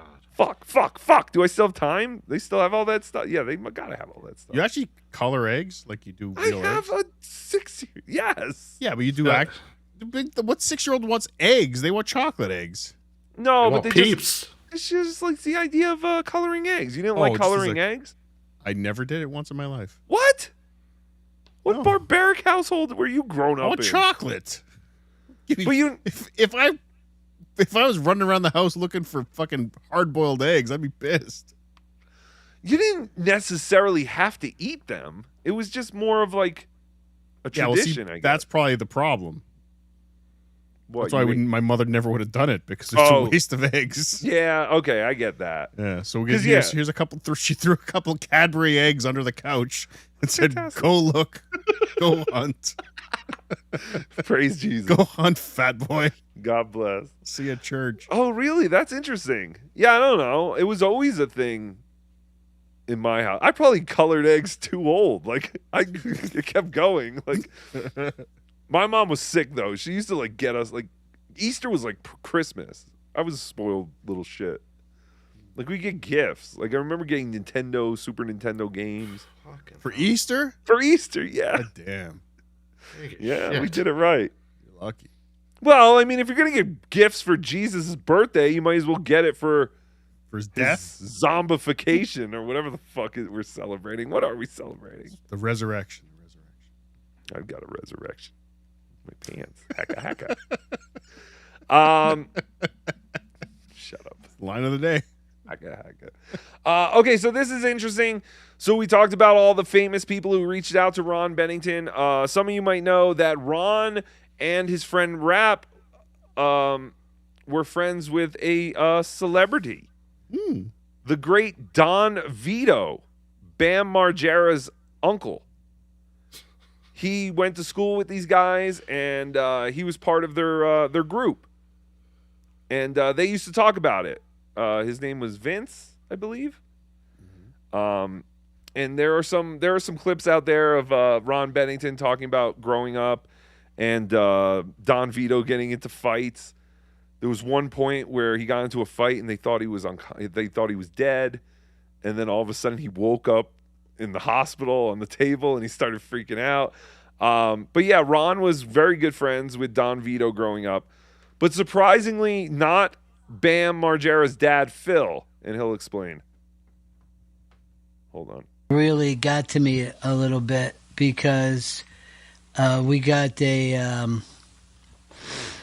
just like, I don't know, a love or whatever from Phil and April Margera, and we were best friends with Phil's brother Vince Margera, who became on the it wasn't the Jackass show. I guess it was Viva La Bam, but he was Don Vito. Right.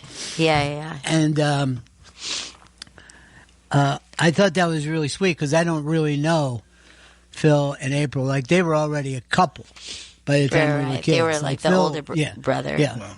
Yeah, but Phil had already been like, this is who I am. You know what I mean? Mm-hmm. I'm with April. I didn't go out and run around with all the guys, you know. But legendary baseball player. Oh, really? I'll just say this. He hit it off the school from home plate. Oh, sick. All right? Off the school. That's got to be 475, 500 feet. And he did that in high school. Still known for it. So, but anyway, Vince was one of our buddies growing up. And he and rap were frenemies, where they were friends but always had a battle going, and it was the funniest shit in the world. That's ridiculous. That's awesome. Right. I mean, like he said, we should have died young. Car accidents, easily. Sure. Just the amount of crazy 4:30 in the morning, like driving around like Tiger fucking Woods. Yeah. Don Vito is dead, dude. So yeah, just a little interesting little thing about growing up. That guy. He just continues to kind of talk about how he definitely got more in this world than what he gave. He's very grateful for his run. Again, it was basically like listening to a funeral where the guy was there. But, we're hoping anything can happen. But fingers crossed. Fingers crossed. That's right, JT. But anyone who enjoys the Ron and Fez show. Wait, what crossed?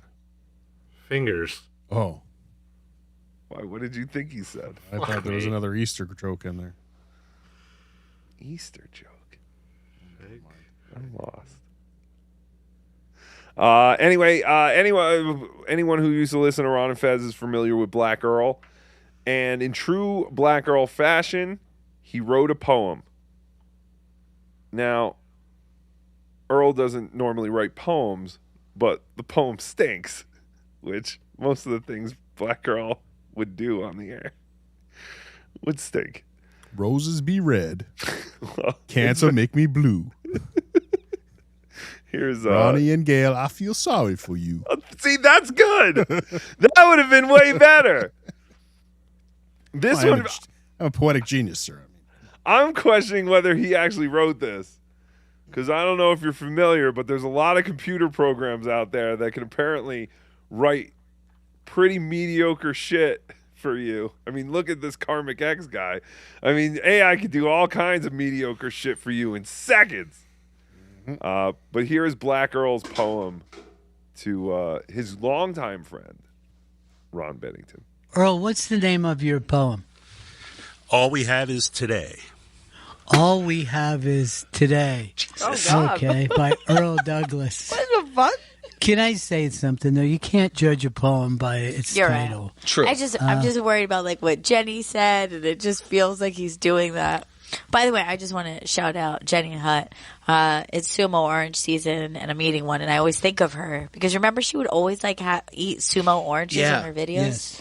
I don't know. Keep telling me how great Gail is, Blind Mike. If she's still into them, but I'm thinking of you, Jenny. She has all the little special things. You know what I mean? All the little creams and juices that make you feel like a lady. So many sweet treats. Wildcat. All right, Earl. What is it? All We Have Is Today. All We Have Is Today is the name of the poem. Okay. All we have is today. So let's make it a good day. So the first two lines, he rhymed the same word with the same word. He rhymed day with day. Or does it count if it's day and today? Are those two different words? I guess they're technically different words. But the rhyming part is still day. Day. Smile as much as we can, even as we go through pain. Make these memories beautiful, for these are the things that remain. The flute is being added by Ralph. The flute was not part of the poem. Laugh. But continue, it's beautiful. It adds to the poem because the poem stinks. To erase your fears, find the joy inside your tears. Send out good energy, peace, and love when you pray. Bring some light into the world, for all we have is today. Well, I would say, what a nice general poem, but it really, I could have never been born, and you could have written the same exact poem. It wasn't necessarily about you or this experience. No. But it did say some things that felt emotional. Sounds like ChatGPT, to be totally honest. Also, I just want you to know, Roddy B will be here tomorrow and the next day. That's the plan. Maybe not. We're all working on that, and that's all I'll live is today. Let's remember that. No day but today. So I thought that was great because Earl's pretty well known for just kind of blundering things like that. Interesting take on radio and being a kid. Okay, I pulled this one for some reason. I don't remember. It's a take on radio and being a kid. And, I think he's basically saying, like, he trained his whole life for his job because the whole job is to just make people laugh. And that's pretty much, what you did as a kid. And I just think about this because, that's what everyone does in this Dabbleverse. I mean, I assume they're trying to make people laugh. No, not everyone. Not everyone, but most people. And I don't know. I just like this clip, so I kept it in. Radio is a very unique way to communicate. And just replace the word radio with live stream. I mean, it's very, because, I guess Legally, in a we way. can't, sir. I know legally we can't, but in a way, for a lot of us, live streaming and all this shit has replaced radio, but there still are a lot of aspects about radio that are in this, obviously. But yeah, no, I don't know. I like this clip. The fact that it can be on in the background, or you can be focusing. You could call in and change the course of the show. That's true. Or you could never call. Right. You can use it so many ways. It's great when you're just in the car driving alone, or sometimes, at night, just sitting there alone. So I get that connection that people will feel when they listen to you on the radio. And I learned it also goes the other way. That when people go, I feel like we could be friends, I always think, yeah, I think so too, because we share a sense of humor. You know what I mean? Right. And when I was talking about my oldest continuous buddy, Rap, that's the first thing that we shared was saying horrible things about adults and other children. You know what I mean? Just flat out ball busting. Not unlike what we do here every day. And when I would go stand on the corner, I'd be like, I got to come up with some shit here, And it always makes me laugh that the seller is the same exact way. It's like you could be down at the cellar and you're watching somebody just holding court, making the whole table laugh. And then somebody bigger comes in and it's like you didn't exist. And all the attention turns to that person's fucking laugh and wit. And it's just really funny to me that being a street kid is closer to this than anything else that we have in show business. The craft you learn is the one that you try to relearn from when you were younger. Right. Because that's your original voice. I don't know. I thought that was pretty cool. This is cool insight. And then they gave Earl a second chance to fix his poem. And I actually think Earl did a very good job. I mean, he only came up with like 4 lines, but I think he's got something. It's definitely improvement from the original poem. I wanted to do this show today and be kind of raw and be vulnerable because this is the start of it right now. So we cannot play games. Yeah. Here's what I'm doing. It may interest you. It may not. I get it. We're also going to do a lot of jokes. And unlike most shows on talk radio, we do have poetry. So, Earl, what is the name of your poem? I mean, it's just a salute to my friend and brother, Ronnie B. Okay, so the name is Salute to My Friend and Brother. It's just a salute. I mean, right now it's untitled, and I apologize because it's half finished. Okay. I'm trying to keep it together, and is this the poem? Has it already started? Wow. No, I'm just meta. Just trying to. I was going to say it's very real. It's postmodern. Because there's a lot to unpack, and I want it to be right and beautiful. Because you are Is this the poem? It is not the poem, right? Okay, let me know when the poem starts. This is what I have so far, and I It's the pride of Chichester, never the fool, the classroom court jester, the king of cool. He rocked it in Florida. He rocked the Big Apple. He taught us all fine foods. He taught us about Scrapple. And that's what I have so far because I'm just not there yet. So Earl turned it into a freestyle rap, I guess. No, it was fantastic. I thought that was actually really good for a couple of minutes, Earl. So if anyone gets back to Earl, say Tookie approves of his poem about Scrapple. Still never tried Scrapple. I know it's just pig parts for breakfast. And that's why it sounds delicious. And I don't know why I've never had it. I was so close. For bacon, sir? Yes, I've had bacon. Well, but these are different kinds of parts of the pig that you can have for breakfast. I thought pig was made entirely of bacon. Oh, the whole pig? Yeah, the whole pig was made of. No, that's what's great about pigs. Every more part than of them, one part? every part of them tastes different, but delicious. You know what I mean? Like you get their belly, which is the bacon, that's fantastic. But then you get a pork chop, that don't taste like bacon, but it's still delicious. It's not as delicious, though. Sir. Not as delicious, I will give you that. But you know, all the parts of the pig. Pig's feet. You ever have pig's feet? No. I've had pig's feet, but I never had Scrapple. Pork rinds? Pork rinds, that's delicious. Or chicharron. Chicharrons, the Colombians guys, they go from the car dealership. They go, hey, we're going to Dover, New Jersey. We're going to get chicharrons. Rocco, you want chicharrons? Like, of course I want chicharrons. They're like, you want that blue pill? Make your pee-pee hard. And I'm like, no, I don't need your Viagra. Stop it, Maurice. Get me the chicharron. My favorite part was Scrapple. Me too. I wasn't expecting a Scrapple shout out. Yeah. Because he taught me about Scrabble too. So Me too. Yeah.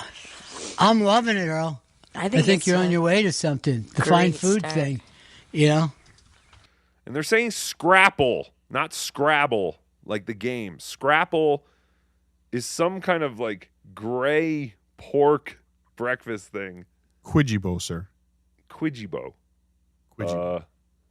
Use it in a sentence. You look like a Quidjibo. No, what was the sentence they used? I don't remember. There was something Quidjibo. Ah!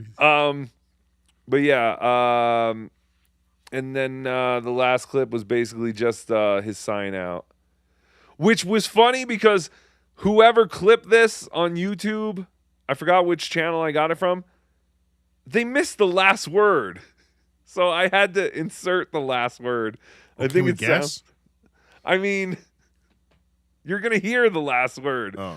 But when you hear it, it's like, I think it still sounds fine. Like, I just wanted to get this word in there because it's the most important word, I think.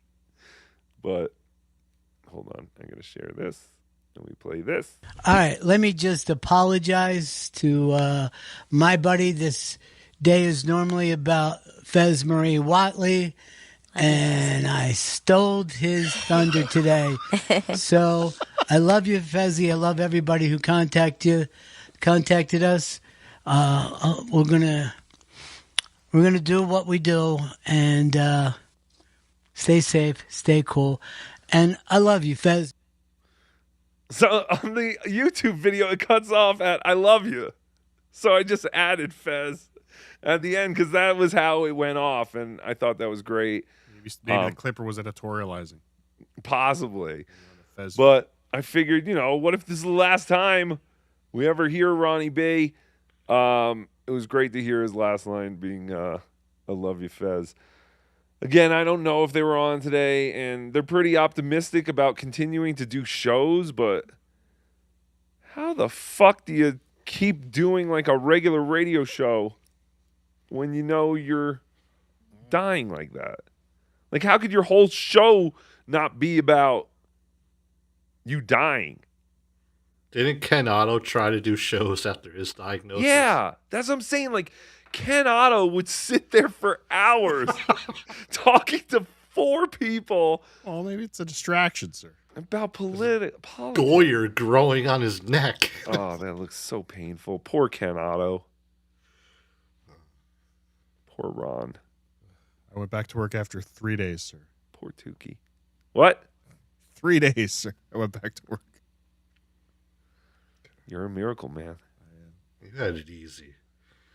It's true. I haven't had my kidney stone lasered out, and I was pissing blood for like 5 days afterwards. Kidney stones. No, I wasn't talking about the kidney stones. I was talking about cancer. Damn it. Oh. Have you talked about that though? I don't know. Probably not. Yeah, I was gonna say. I don't. I think this is you. That's why I didn't want to ask you anything like that. I didn't have like you're gonna die cancer, but I was like I didn't want to sit around and fucking feeling sorry for myself. So you go do something. But was it like just always? I mean, it had to always be on your mind. How do you do other things when this thing has to be looming on your mind every second of every day? Yeah, it is. It sucks, but it is what it is. You can't just sit there thinking about it all the time. You'll shoot yourself in the head. But with you, like they found it early? Not early enough, but it was. Again, it was. When the doctor first told me, "Hey, you have cancer." Yeah, it's like you spent a few days like crying in the shower, thinking. And then you start thinking, maybe I can go out like a rock star. I'll go out I'll go kill some child molesters and shit. I don't know. Right? Yeah. That would kind of be like become a vigilante, like Death Wish. Yeah. I'll become Daredevil. Yeah, like I have thought about that too. Like if I had like nothing, what I don't know how deep you want to go, but like what stage were you in? At that point, they didn't know. They wouldn't know until they go and operate. Oh, really? Yeah. And then once they operate, they're like, oh, it kind of spread. So we got to go back in again. Oh, wow. Yeah. I don't know if I knew that. But I'm fine. It was. Oh, yeah. No, Carter's fine. Yeah, it was 20 years ago. And he gets checked out and everything. Almost. But yeah, I don't think you've ever mentioned this on this. That's why I didn't want to bring. Yeah. Well, Ronnie brought it out. I told you he didn't want people to know he was sick. Ah, God damn it, JT. Yeah, see? Yeah, I was like, can we put this in perspective for a second? Well, no, I'm happy you're alive. It sucks, but you gotta move on, or else you're gonna drive yourself nuts. Yeah, but he sounds like. Yeah, it's hard to move on from that. Yeah. Yeah, but I think he's also much older. How old were you? I was in my 20s. Yeah, that's crazy. Oh. It's scary. But the second surgery almost killed me. What? That's a funny transition? Story. That's a funny story. What? What? Tell it. No. I just have to go in again. And that surgery almost killed me. Like I got an infection, almost died. Really? Yeah. Huh. It's crazy. Well, I don't. Funny show, huh? Well, hey, I think people who stuck around are, they got a little Easter egg, I guess, here at the end. Shut up, Mike. Shut up, Mike. It's not funny. Should have saved the cancer talk for BTH Mondays. Oh, see, yeah, because now we can. Because Mike is blind, you had cancer, and I'm perfectly healthy, but eat like shit. And eventually we'll get cancer and die. I'm perfectly healthy. Like a horse that eats its own shit. Anyway. All right. Well, that's it. Kind of a downer. Everyone now knows their good buddy Cardiff Electric could possibly never have been here. Possibly. My God, what would the Dabbleverse be like without Cardiff Electric? It wouldn't have been. I don't think so either. Well, it would have been the first, but it wouldn't have been wacky. I don't think so. I think the one thing you can credit me in the Dabbleverse is I made it wacky. Yes, you made me more comfortable doing character. Being a wacky idiot too. Yeah, and just doing a character and all that crap. So I'm glad you didn't die of cancer. Me too. Me too, buddy. And I hope OJ doesn't have cancer. Me too. Was that nice? That was actually the nicest thing you've ever said. Thank you. So there you go. See, OJ? You're growing. I said I don't care if John has cancer. In fact, I've been wishing this cancer off of Ron Bennington and on to John Melendez. But no, I would not like OJ to get cancer. No, you never want to transfer cancer. Why? It seems You can't like transfer cancer. No, you can't. You can't. No. We'll see. Because the residual, there's always going to be residual cancer. Then you end up with two guys with cancer. Now, did you have that same experience where you didn't know anything was wrong, and then all of a sudden? Yeah, no, I had no idea. Just went to. I had strep throat, and I went to the doctor. Okay, BTH. Okay, yeah, we'll talk about BTH. If you want to hear, patreon.com/Cardiff Electric. We'll talk about it Monday. Cardiff's cancer. It's fantastic. The cancer episode. I'm sorry. I don't know if you want. Well, you did it to yourself. I didn't. I don't do care. But I kind of feel bad. But yeah, heavy shit, Just man. like you did to OJ. It's exactly like I didn't want anyone to know I had cancer that I mentioned and admitted to. I think I mentioned it before. Well, I mean, you always alluded to the thyroid thing. Shut up. Oh shit! Was I? Oh shit! Is that? That's going too far. You doxed my cancerous glands. You son of a bitch. Well, that's what we have in common because I apparently have thyroid issues, possibly. Yes. So you're always getting on me to check my thyroid, and I'm like, don't you get you're just like one of these, Rob Saul types. Mm-hmm. All of a sudden, you had cancer and you survived. Now you're worried about everyone else getting cancer. Don't be one of those cancer survivors that tries to keep people from dying of cancer. Right. You son of a bitch. Listen, Cardiff, you're not gonna be like Jackie and get on me about, checking for cancer and stuff, right? You're not gonna be a downer. Just let me destroy my body. All right. Maybe now it makes sense why I like to laugh at dick jokes so much. Yes.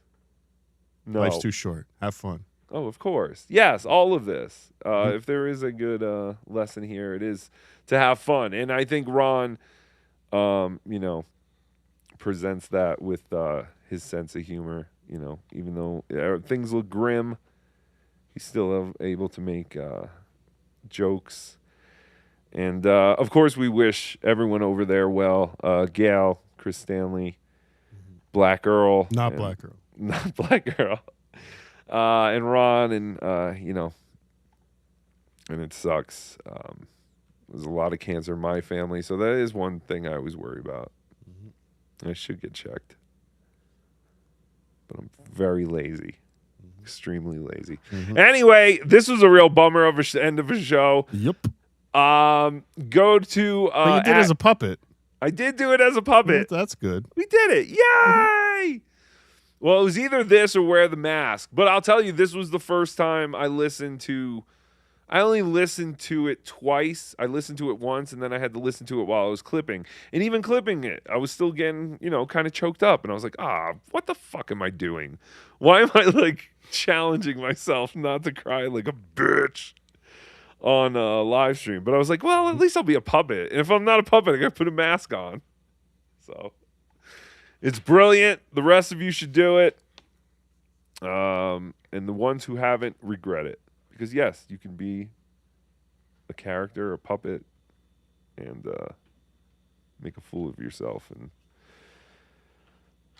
there won't be any actual evidence that it was a person until it's on at Hackamania. Get your live stream, Hackamania. That is the next time you'll see me. Like I said, unless I pop up if I feel like it, but I got a lot of shit to do. There's a lot of work to be done. A lot of work to be done, JT. The Tigers need to be fed. You got to pick up their shit. Did you get plastic bags? Yeah, I got the kind that don't leak this time. All so right, hopefully fantastic. Should be good. So we have a lot to do. But go check out at JT the Watcher. Again, we won't be doing a Bedabbling Live on Saturday, but it sounds like JT is going to move his date tonight with JT to Saturday morning at 10 a.m. Maybe. Maybe. Maybe. Is that nothing confirmed yet? Maybe. It was an idea right before we popped on because I basically gave these guys the news that I wasn't going to do another show, possibly before Hackamania. And you can always go to @CardiffElect on YouTube and Twitter because if JT doesn't do a Saturday show, Cardiff was possibly thinking about doing, or if he does. Yeah, that's what I was gonna say. Even if JT does, Cardiff, and I'll make him be on my show. Cardiff is still thinking about doing one on Saturday morning as well. Happy Easter. The discussion came up because, like, before the show, you mentioned not going to show, and you're like, "Oh, we might get together for to talk about Hackamania Saturday night." And I'm like, "Whoa, hey." Did you guys forget here? Hey, come on. Yes, I treat you no better than I did OJ. I don't know when you do shows either. So you're right. I totally forgot that you do shows on Saturday night. It's okay. I understand, sir. And I'm sorry it's after midnight, and I told you guys I think this will be a quick show because it wasn't, obviously. Oh, made me break my silence. Yeah. Oh, you're going to be doxxed now. Yeah, they got so much info on you now. Cardiff's thyroid with $5. I can't wait. Supertip.gg/come. I want to see all the Cardiff thyroid. Too late. Tips. Kinky Loco already got it. Got those AI images. Yeah, so go say sorry to your mom who you yelled at, or your dad, or me? All of you, all of us. And appreciate, the people you have in your life and all that crap. But yeah, this one really bugs me. Or not bugs me, but it bums me out. Bugs me that Ronnie had to go get cancer. And I'm ending the show and totally forgetting that I still have super tips. But Ralph, if you want to go, get the fuck out of here. Good night. Oh, wait, I'm getting a spy report. Spy report. Spy report. That's true. I did remember this, Carl. I'm just really bad at plugging things. Tomorrow, Tookie will be on Dabbleverse Live, the new hip Dabbleverse show that the kids have all been talking about. The world was clamoring for it. Well, Blind Mike and Carl are delivering. Dabbleverse Live tomorrow. I believe it's on Blind Mike's channel. So vote for Blind Mike with your money. Remember, Carl doesn't get the money when it's on Blind Mike's channel. So show your support to Blind Mike tomorrow. Unless it's on Carl's channel, then, show your support. Still give it to Blind Mike. You can't do Saturday morning, but you could do Dabbleverse Live. Okay. Yeah, this was scheduled in advance. This was scheduled in advance. Yeah, we heard you scheduled it on Monday with Blind Mike. No. Listen. We all know how much you love doing shows, sir. Oh, I am getting confirmation. Yes, it is on Blind Mike's channel. This is the spy report you made me stick around for? Yes, this is the spy report I made you stick around for. Tookie on Dabbleverse Live tomorrow, Blind Mike's channel. Support the show, support the blind. And, go. Get out of here, Ralph. You need your sleep. I didn't know you were sick. I didn't know you were so sick.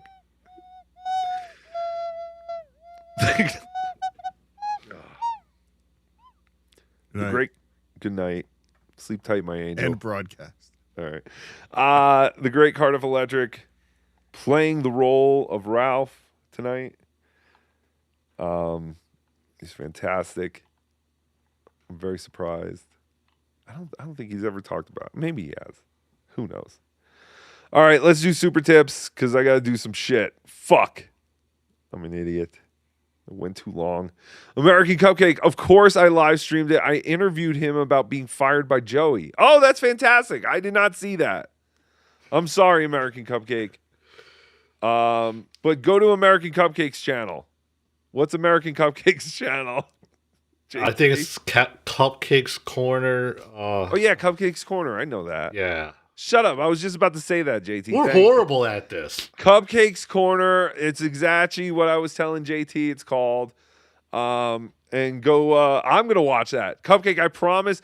If you have a live stream of you and Clearwater Chad at a buffet, I'll be there. I'm fucking pissed off now that we didn't watch that tonight. Can you tell us again how you ruined the relationship with OJ?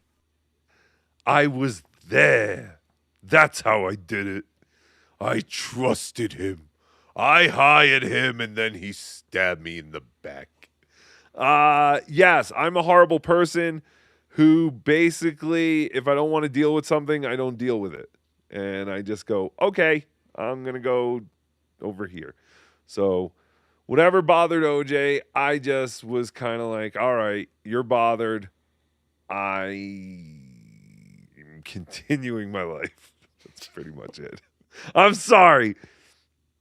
And if he comes to me and says, like, this is what you did, I'll go, listen, I'm sorry. I didn't realize. Who cares?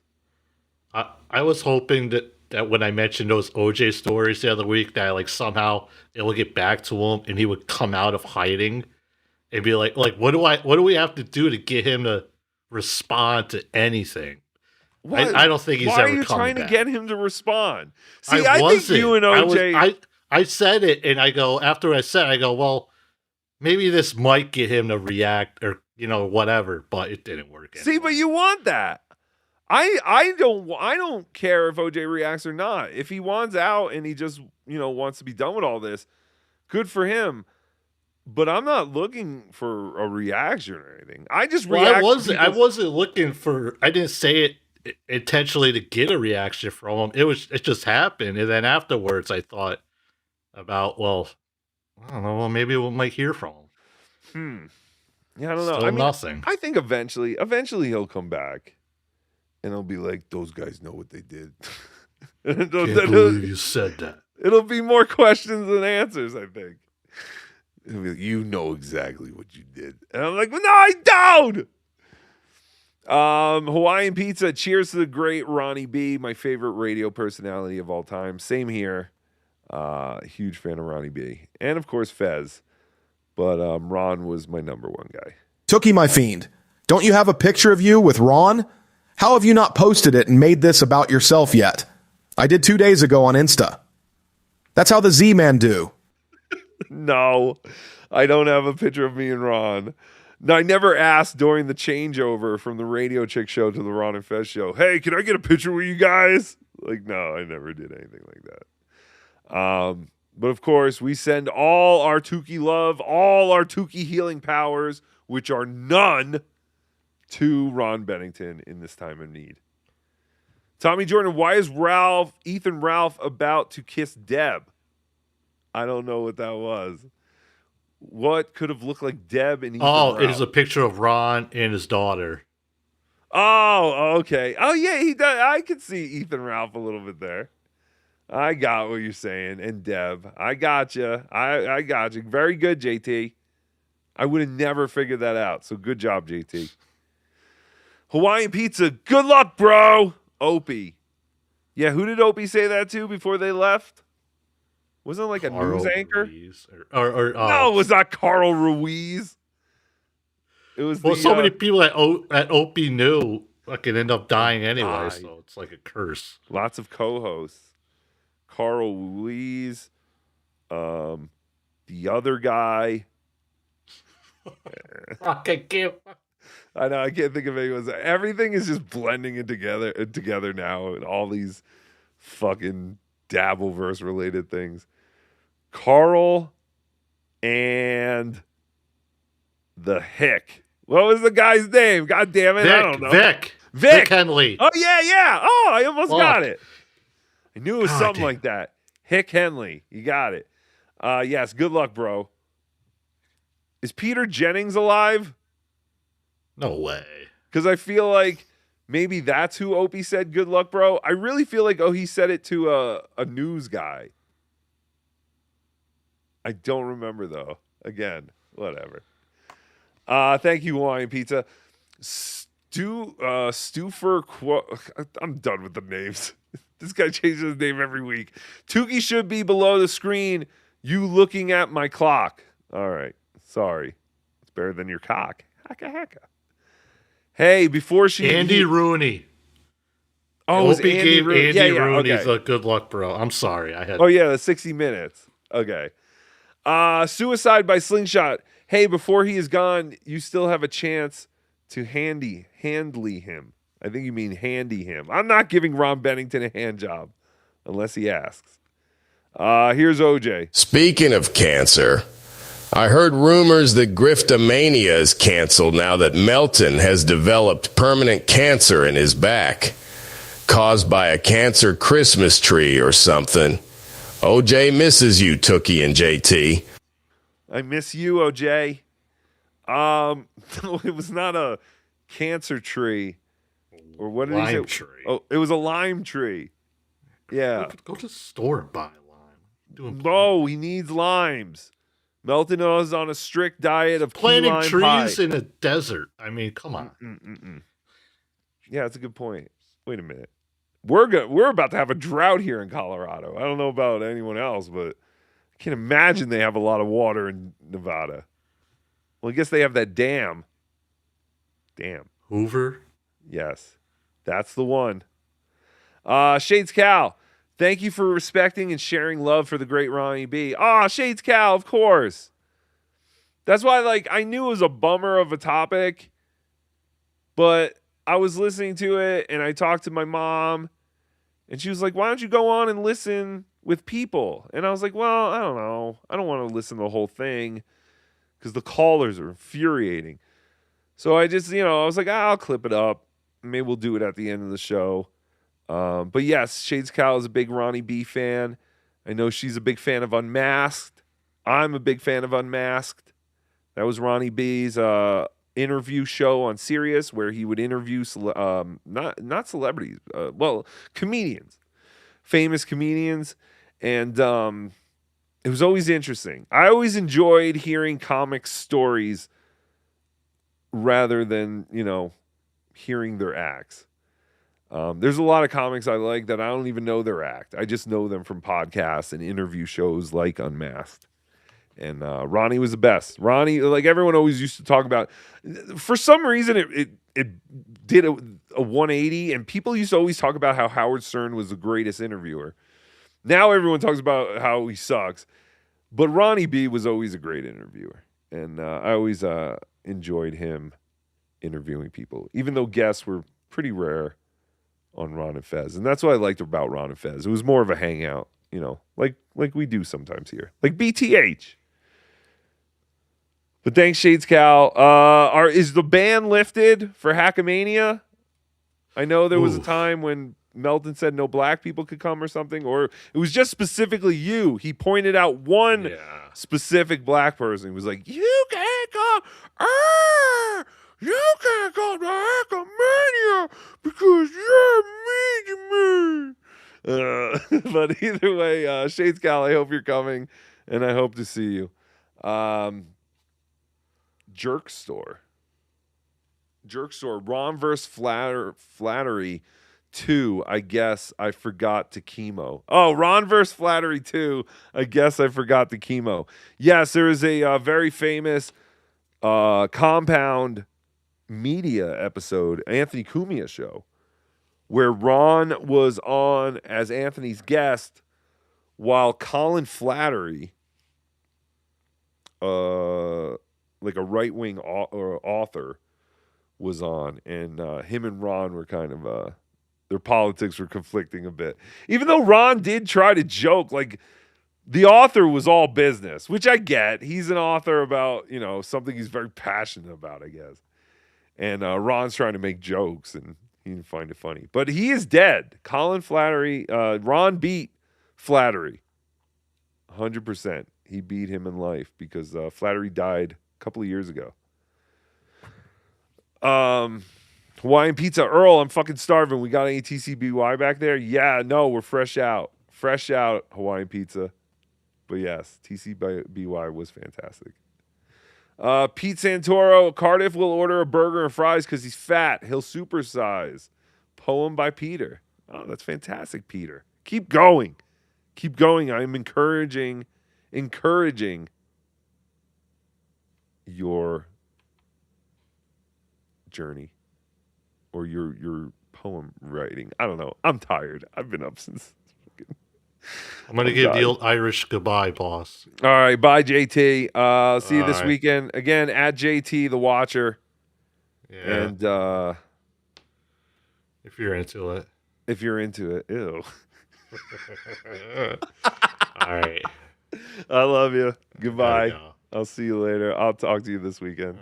Call OJ. Oh wait, is Cardiff? Shut up. Is What? Cardiff doing a show tomorrow? What happened to the Cardiff Thursday show? Are we done with that? Can we make an announcement here?